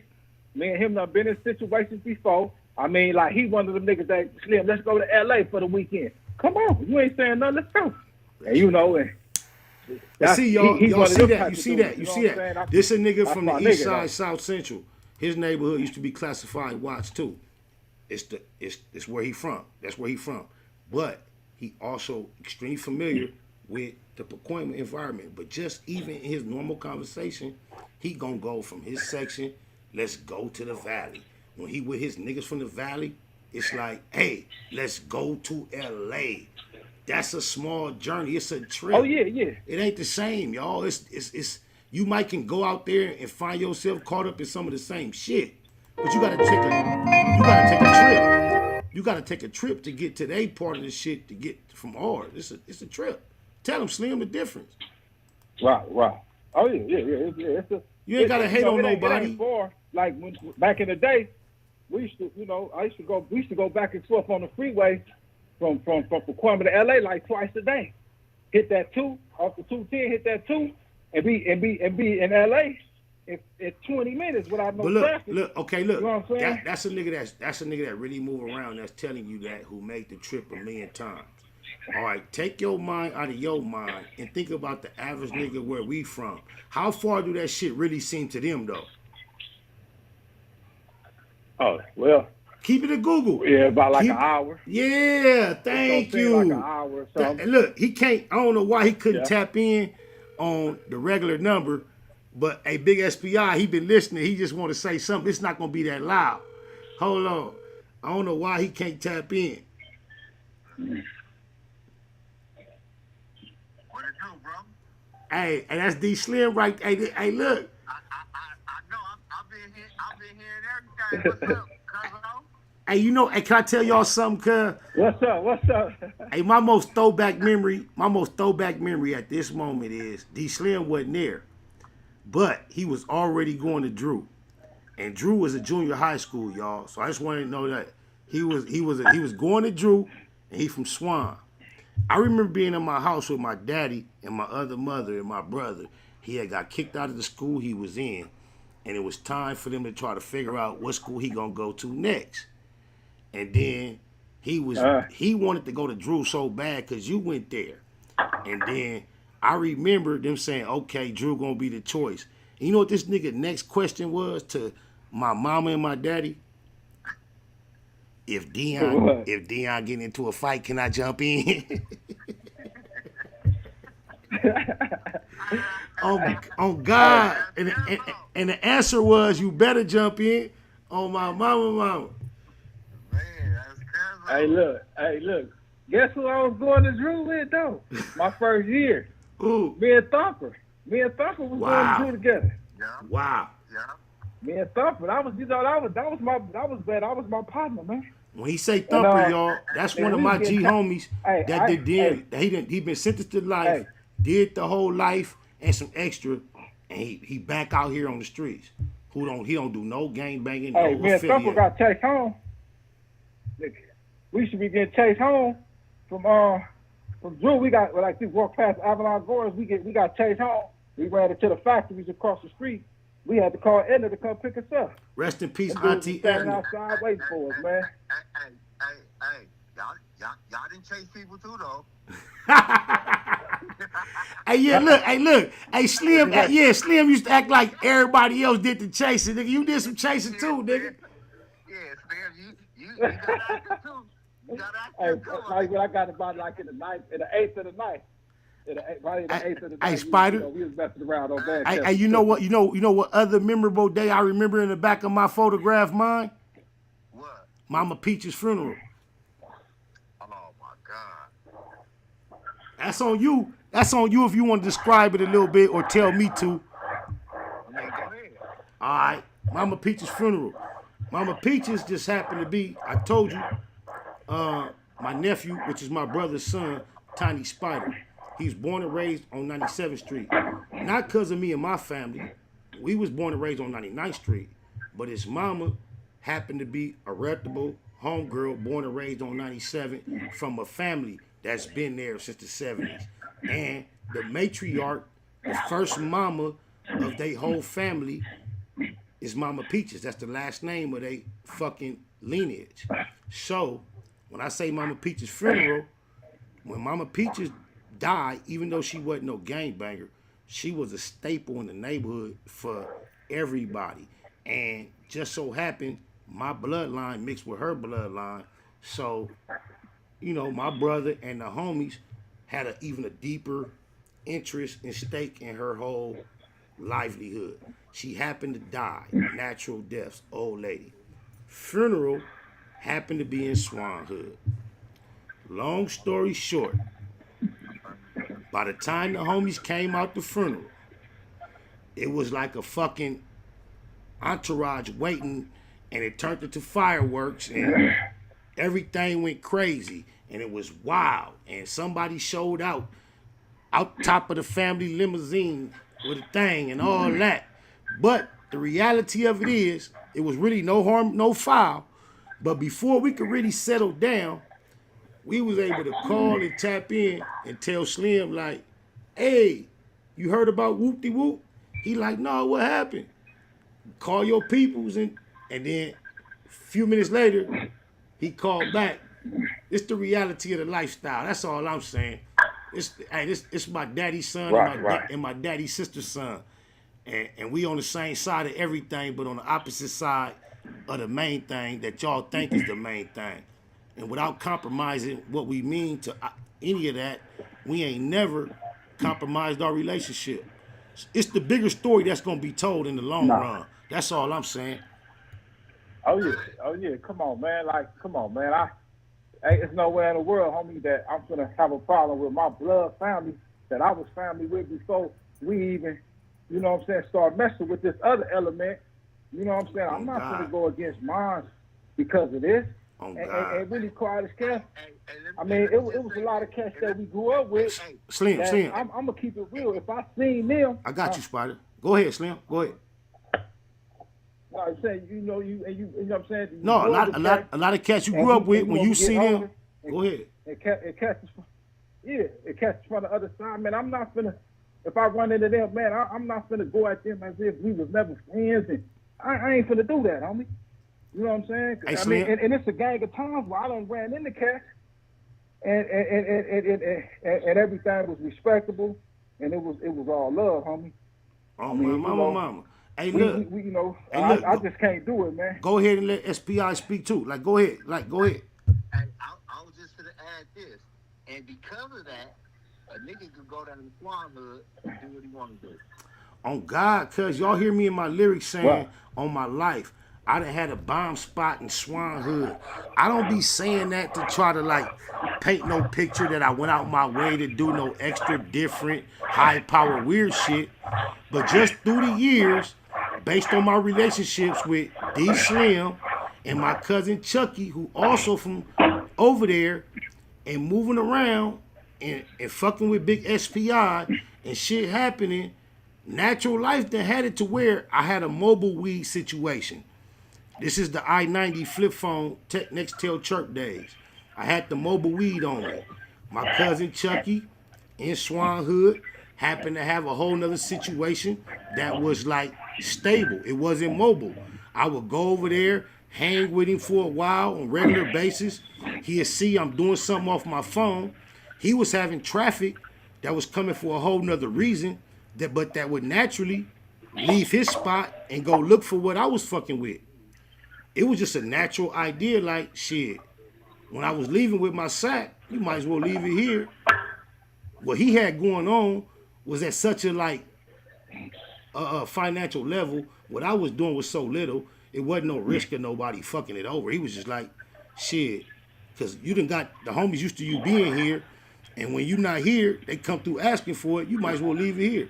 So it turned into me just coming to fuck with my cousin for a while, playing a video game, and then when I leave, I might leave a QP in bags, and he called me when it's gone. So that's where the lyric come from. I done had a bomb spot in Swan Hood, not doing nothing extra tricky, but guess what? At the same time, all my life, my cousin, I swear to God, I saw this happen before I made it happen. My brother Spider, he from 9-7 East Coast. When I turned the set, cuz was in jail. He wasn't nowhere around. And before I could realize what it was, I would be on the phone with my cousin D Slim from Swan. He might be coming from the valley, trying to pull up on me. I tell him where I'm at. I'm on 97. He tell me I'll be there 20 minutes. When he pull up, he got red belt on, white Cortez with the red trimmings, red rubber bands in his braids. All my G homies that I'm not quite sure how they gonna take this when they see him, embrace him, show him. Am I lying? I saw this happen. I didn't make this shit happen. This how I learned. This how my niggas already had it established from young. So this what it's been. Yeah. I mean, I grew up with a lot of them cats, man. I remember when the 9-7 was, when they, came on the map. You know what I'm saying? When they got, check it out, going to 99. Man, we was about 5th grade, 6th grade. We should be running home every day. They try to court us in, and we should be running home every day. You keep bringing that shit up, man. Wait. You keep bringing that shit up. Go on and talk about your ribs. I know you got some bruised ribs throughout that. I remember. That's what I'm saying. I had a couple squabbles. You know what I'm saying? but you know what? No. Look. You know who I got on with though? Who you got 99? Martell. What was the dude name that started 9-9 Mafia? Remember, he was trying to he stayed down there by 99 on that side of that nigga think he thinking of Junebug. He thinking of Junebug, huh? He started 9-9 Mafia. He claimed Grape though. He ended up claiming Grape. His name was like O'Shea. Oh, you remember O'Shea? What's his name? O'Shea or something used to be over there? Yeah. O'Shea from 9-7 Gangster. Remember, he stayed on the corner. It was me and him. He took off on me. I was squabbling back with him. I pulled out that cake cutter and got the swing of that motherfucker on his ass. Bad up, nigga, bad up. Hey, you was already from Swan? He got on my head one time. You was already from Swan? Nah, this one I probably was like in the 5th grade or something. Nah, I wasn't. No, this when I was living on 99. Oh, okay. With your daddy, with Big Tommy now. Yeah. This was way before that. Cause Hold on, Slim. Hey, Slim. Hold on, Slim. Go ahead, Spider. Hey, Slim.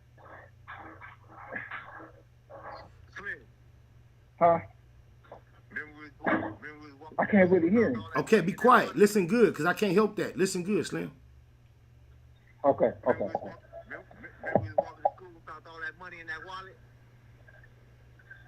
Oh, yeah. Yeah. Hey, can I ask y'all a question? I remember that moment when you asked Mama and Daddy, if you go to Drew and Slim get into a fight, is it okay for you to jump in? That was the first thing on your mind. Can I ask y'all, did that opportunity ever present itself where you was able to jump in or be a part on the same side of some bullshit, or did y'all just slide through there? No, but if I see him talking to somebody to the side, I'm finna post up. Exactly. And niggas don't even know what he got in the cut. And Slim the perfect nigga to manage that energy instead of like exploit it. A lot of niggas, knowing he got a cousin like you in the cut, would have made sure something go down. But Slim the type of nigga that'll know what he got in the cut and only have it in case he need it. And try to save everybody involved. That's why we got him. That's why he a part of the family, bro. Oh God. That's real, homie. A quarterback, I was a quiet person in the streets, man. Hey, look, the two really opposite sides of the streets I learned from y'all. The hustle and the jack. I learned it from y'all too. Spider. Yes, sir. I want to add this right Oh, yeah. Make it or take it. Much as me and D Slim is the same age, he was like an uncle to me coming up in them streets. I don't know if you heard me say that. I just said the same fucking shit. Go ahead. Because the way he carried himself was the same, but kind of like the opposite. Because he was always about getting bread. I swear to God, on everything I love, I done got showed a gang of time. Every time, nigga, I call him, he'll tell me to come out there, nigga, and give me 2 or 3 bits. Do you know how many times I done seen you do what you do, go somewhere, come up on something that got a street value, and the first person you call is Slim, and the next couple days, the shit ain't around no more, and Slim, you going to go get whatever it was worth. I seen it a million times. A million times. Mm-hmm. Right. It's Mr.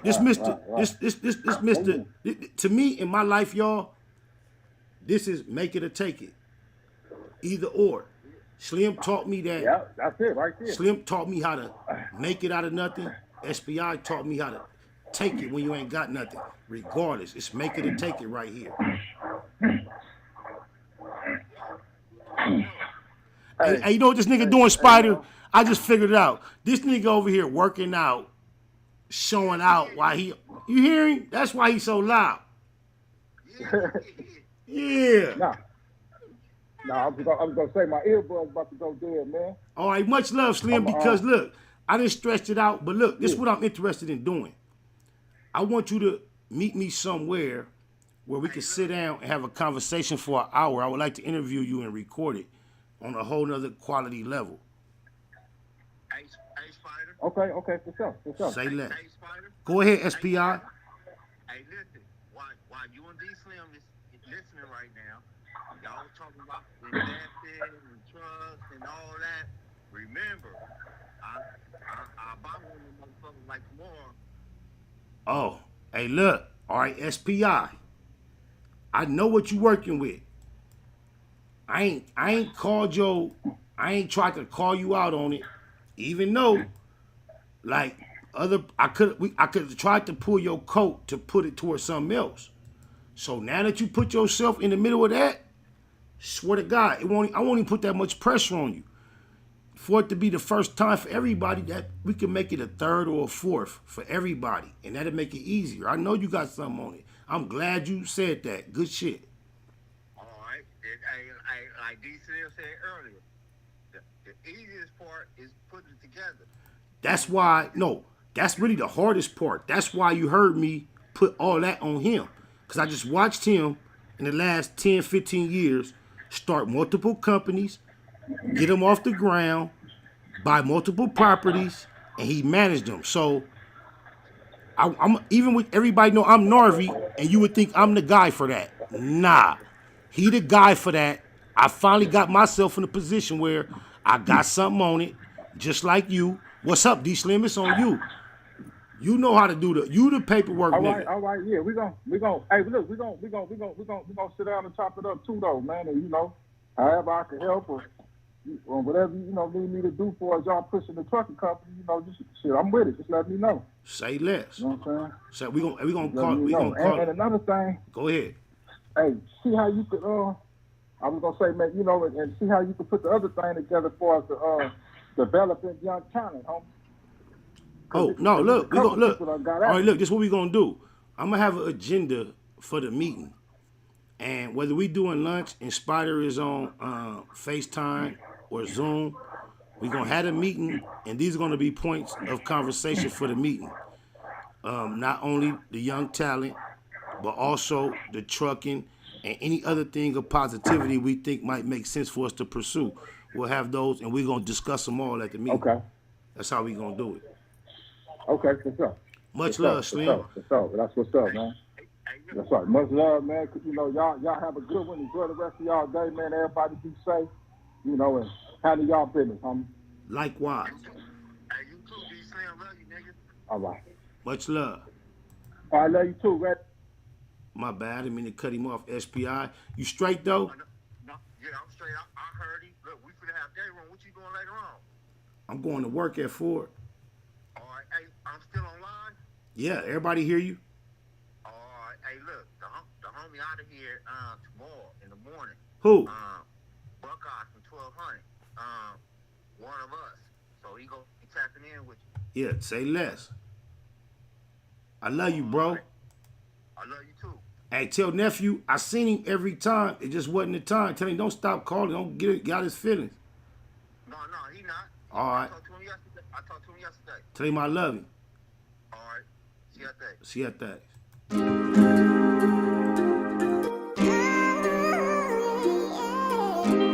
This is J.P.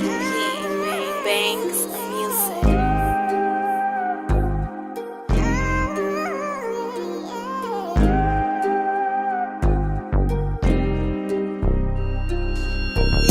When you're sticking to the script, it's a lonely road. Before they left the hole and tank, the big homie told.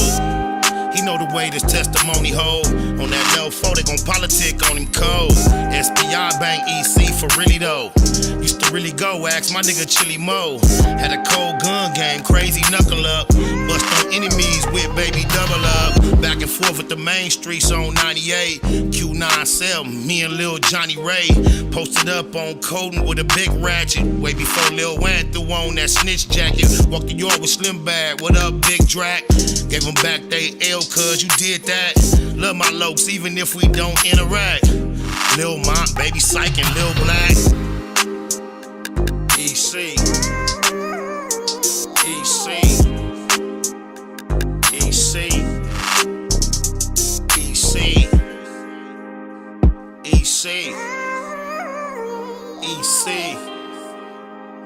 EC. 97th Street, smack dead in the Middle East. Fuck the police for King Ron and Lil Reese. Tell the truth, SP3 never lack rhymes. Sometimes feel I might die behind my rap lines. We ain't in Malibu now, we in Maui. Baby Pie, EC, Bear, me and Wowie. Tico, Kiko, EC Red. Still can't believe Frankie and CC dead. Come to putting in work, did more than a little dirt. Airbrush shirt. Big Milk, Lil Merc, Lil Box, Baby Ant, both souls, all the coops. First Street to 24 when we call the troops. Lost the legend when we buried Bub. Coach love to the riders that carry cuz, never seen it coming. was a little foul, still took heart though. My hat off to Lil Al. EC. EC.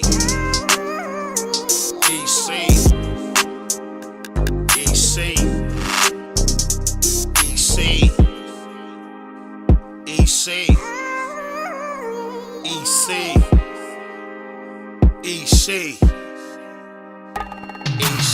Big Spot and Lil Spotter both got an Ezel. Tiny Spotter got 19, rest in peace, Ezel. Shouts to the females representing EC. The brownies to the quotas, rest in peace, TT. Big Tommy son on the 7, that's Stay Pops. Me and mine never bow down to J-Box. And that's the coldest crip a nigga ever met. Coldest crip I ever heard about, better yet. 33rd Neverary, only time a nigga ran. On the land, go ask my nigga Ran. ECG unit, came up a little show. Got told on by that nigga Lil Show. Went on TV, the homies did BT Ugly. Got love for Infinite and Lil EC Buzzy. For death though, that mean to my dying day. EC, that's all I've been trying to say. EC.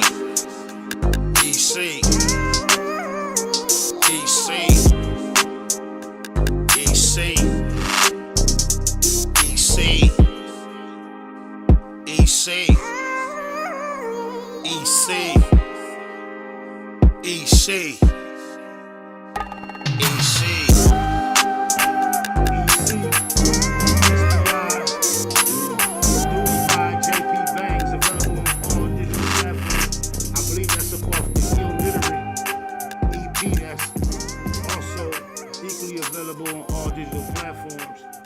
It's time for us to get up out of here. I got my boy 2 Nicks, Nickel Bags.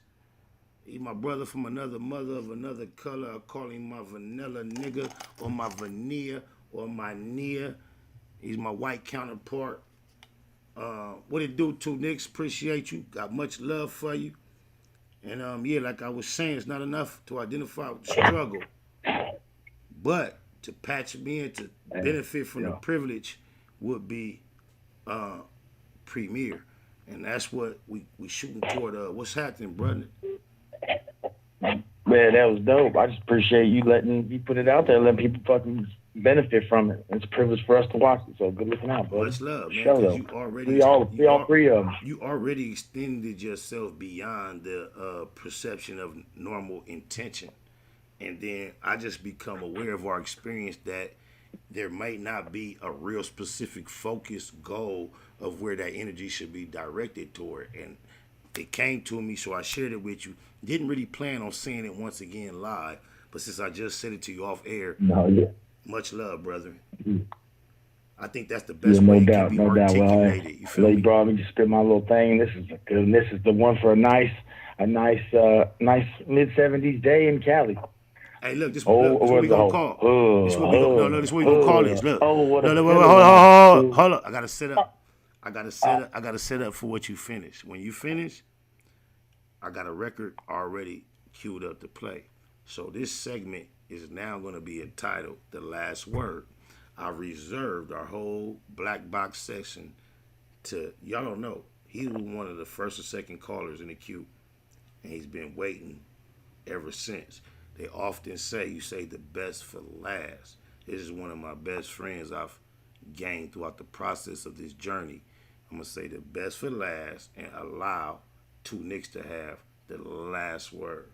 Go ahead, brethren. Hey, appreciate you, bro. Hey, oh, what a feeling when I pulled out the tray, hit the shop. Let's see how many hoes out there. You know how it goes out when I shows out to play hot. Juices move, deuces, and foes out the way. Hood Rich Rod, that's the way we do things. Candy paint match with the fitted and shoestrings. Lead the east side, and we running red lights. Ain't nobody stopping. It's popping. Front to back, everybody hopping. When the popos get too you skip. You got Imperial. Look. Isn't it? Look. Start from the beginning again. I'm gonna help you because you tripped out. Say the first line again. Oh, what a feeling when I pulls out the tray, hit the shawl. Let's see how many hoes out there. See how many hoes out there. Lead the east side. You know how it shows out when I goes out to play hot, juices move, deuces. And foes out the tray. And foes out the way. Lead the east side. Lead the east side. We the east side and we push up Slauson. 7 deep. They hate the way we push up Slauson. Hood Rich. The Hood Rich Riders. That's the way we do things. You can't match with the fitted in shoestrings, running red lights. Ain't nobody stopping. It's popping front to back. Everybody hopping. When the popos get too thick, Imperial and West is the next spot to get too quick. It's easy. All I gotta do is hit 2 licks, and I swear I'll lead a spot with at least 2 chicks. They was fit to go home. I try to run, I ran. I got the unit on a hand, and I love my land. Hey, I love you. This Baby. nigga, hey, no, that nigga just went to a whole nother song. The whole finna leave. I say the whole finna leave. I was change their plans. They with me on the way to Maine and Rosecrans. That nigga went to the Rosecrans. Hey, go. That's that's the different. Hey, that's sometimes, y'all. To sing my intro, so. Hey, that's sometimes. I just want to hit with, that's my word. I ain't scared. You ain't heard. That's a beautiful record, brother. Thank you. Much love for Dev, though. My near.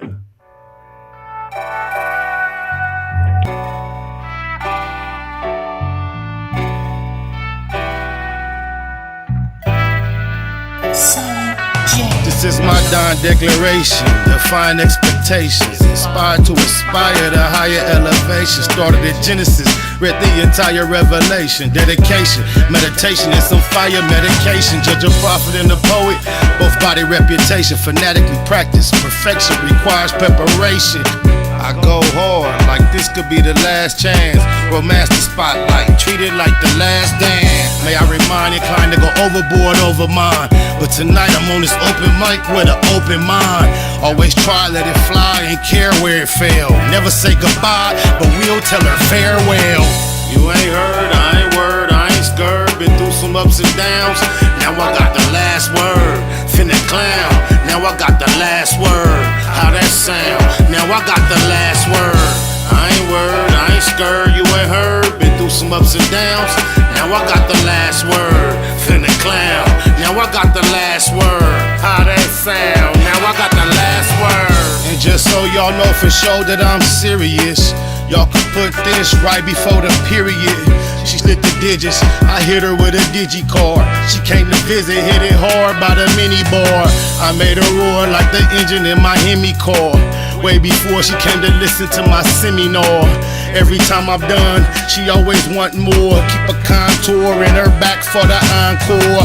I paint a picture like we was playing Pictionary with perfect diction. I take you through the dictionary, y'all can have an introduction and an intermission. They finna listen for it's finished, just a benediction. You ain't heard, I ain't word, I ain't scared. Been through some ups and downs, now I got the last word. Finna clown, now I got the last word. How that sound? Now I got the last word. I ain't word, I ain't scared, you ain't heard. Been through some ups and downs, now I got the last word. Finna clown, now I got the last word. How that sound? Now I got the last word. I used to tell my testimony to the whole church. Now I stepped into the cipher once I soul search. Visualize the pain I'm bearing when it's verbalized. No more rehearsal, now you're staring in my herbal eyes. Turned them on, they all turned around, returned to lies. Despise this truth that I eternally internalized. I hate her, laugh now, cry later. Why hate a player when I'm just getting my paper? Your dialogue, that's a lot of lies to digest. Until I die, I guess I'ma have to digress. Chase the pay like she the one that got away. Remy shot a day, that's all I really gotta say. You ain't heard, I ain't word, I ain't scared. Been through some ups and downs, now I got the last word. Finna clown, now I got the last word. How that sound? Now I got the last word. I ain't word, I ain't scared, you ain't heard. Been through some ups and downs, now I got the last word. Finna clown, now I got the last word. How that sound? Now I got the last word.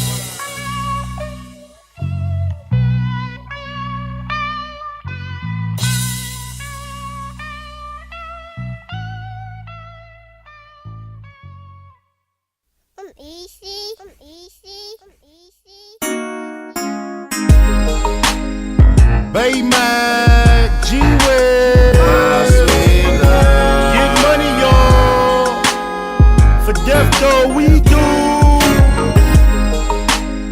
Spot low.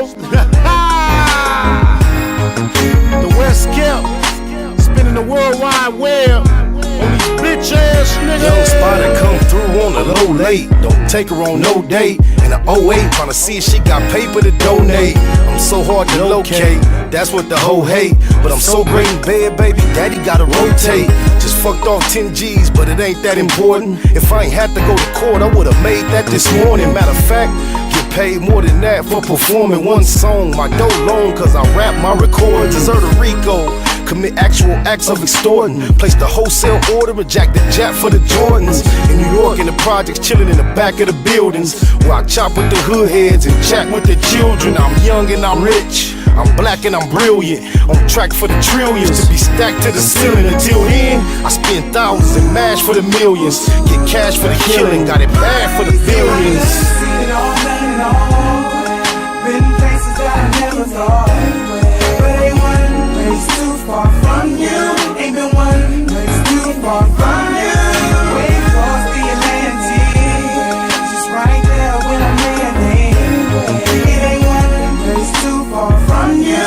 It ain't one place too far from you. My eyes nice and tight, I hit the kush spot twice a night, and sometimes even thrice if the price is right. I like variety, they tell me it's the spice of life. She say I'm sweet and sour every time I slice your wife. SPI, your dirt bag to the world in. Digging donkey dick deep down in somebody's girlfriend. You speaking on me and it's tweaking me a little, but if you think you're sneaking on me, homie, she gon' be a widow. I love females, they help push the campaign. No brain, don't make it rain, or buy bitches champagne. More money, more problems, don't need the propaganda. What popped out in Vegas don't lead to Tropicana. What happened in Atlanta don't need to be repeated. So them pictures on your camera phone need to be deleted. Let's go.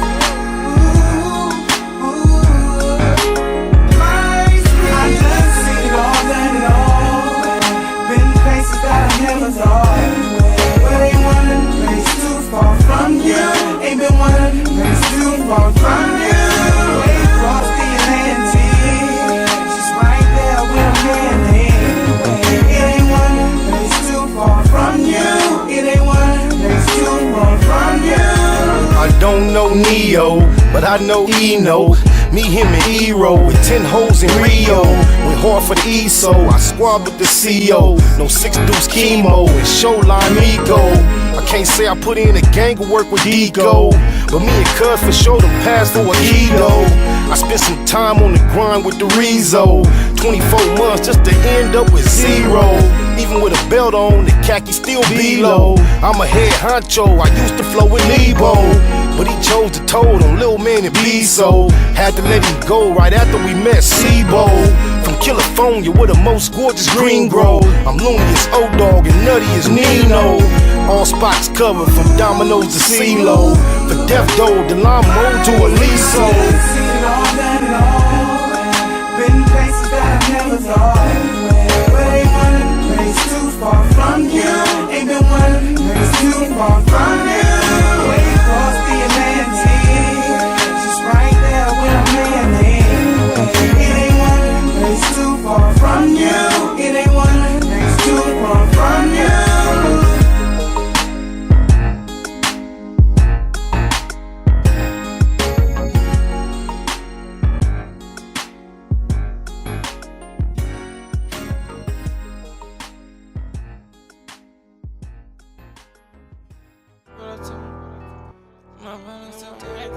Told me take the deal. And my brother told me, he told me, oh, you fight his body, tell me what he do. Oh, you fight his body, how he body, everybody. But this probably everybody in the love up in the car. Give me 12 up in I was so much shit in these streets. Went back to jail, feel like that shit on repeat. I love this shit, but got this feeling in me. I'm tired of losing, maybe shit ain't for me. Ain't no feelings in me. My brother told me take the deal. He told me, oh, you fight his body. But that's probably how they body everybody. Gave me 12 up in the court, can't leave the lobby. He was caught up in them sports, but they got sloppy. Just the way the life goes. Beyond belief in the streets, seen a lot of grief. A lot of Keith and Kush stuffed in the grab belief. Chains, watches, rings. nothing to kings. Back and forth to Beijing, fucking with beans. Hopping out of yards since we own it, it's ours. Havana room lounges, smoking cigars. Purchasing properties, opening bars. Took licks in life, put tattoos over the scars. Rosenberg on retainer, explain how I look for real. Kinda bad, Lil homie took the deal. $100 sticks, cognac and Cubans at all costs. Be about your money is the movement. Either in a black box, making a review about an ocean, slow motion, taking in the view. Cop and blow with hoes, we don't wife those. Zeros and commas, that's how so life much goes. shit in these streets. Went back to jail, feel like that shit on repeat. I love this shit, but got this feeling in me. I'm tired of losing, maybe shit ain't for me. Ain't no feelings in me. My brother told me take the deal. He told me all you fight is bodies. But that's probably how they body everybody. Gave him 12 up in the court, can't leave the lobby. He was caught up in them sports, but he got sloppy. Told that nigga take the deal. Blue rag tied around the steering wheel. Riding around itching for a kill. Boy, this shit real. Lifestyle on repeat. Sagging through the swap meet. Banging on my enemies. Them niggas know I never speak. M's on the backhand. This shit to the depth. I can have $1 million. Still pull up to the set. Facts over feelings when you fucking with Blue Smurf. It's crazy how your closest homies end up on t-shirts. My niggas tired of taking L's. I know that shit wrong. Got my dead homies looking down on me like a drone. Hopping out of foreign whips, politicking with the Crips, all in traffic with the homies, knocking down a field. Niggas chasing clout, we chase down enemies. Niggas hanging out, then we gon' smash off that Hennessy. That's just the way this life goes. The colors of my clothes always been blue and gold. That's on my soul. So much shit in these streets. Went back to jail, feel like that shit on repeat. I love this shit, but got this feeling in me. I'm tired of losing, maybe shit ain't for me. Ain't no feelings in me. My brother told me take the deal. He told me all you fight is bodies. But that's probably how they body everybody. Gave him 12 up in the court, can't leave the lobby. He was caught up in them sports, but he got sloppy. Just the way the life goes.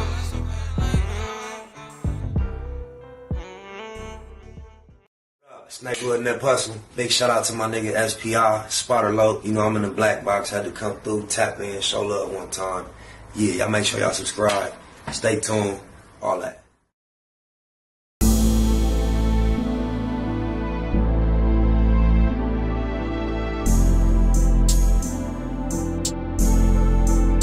I overlook my competition, never seeing them.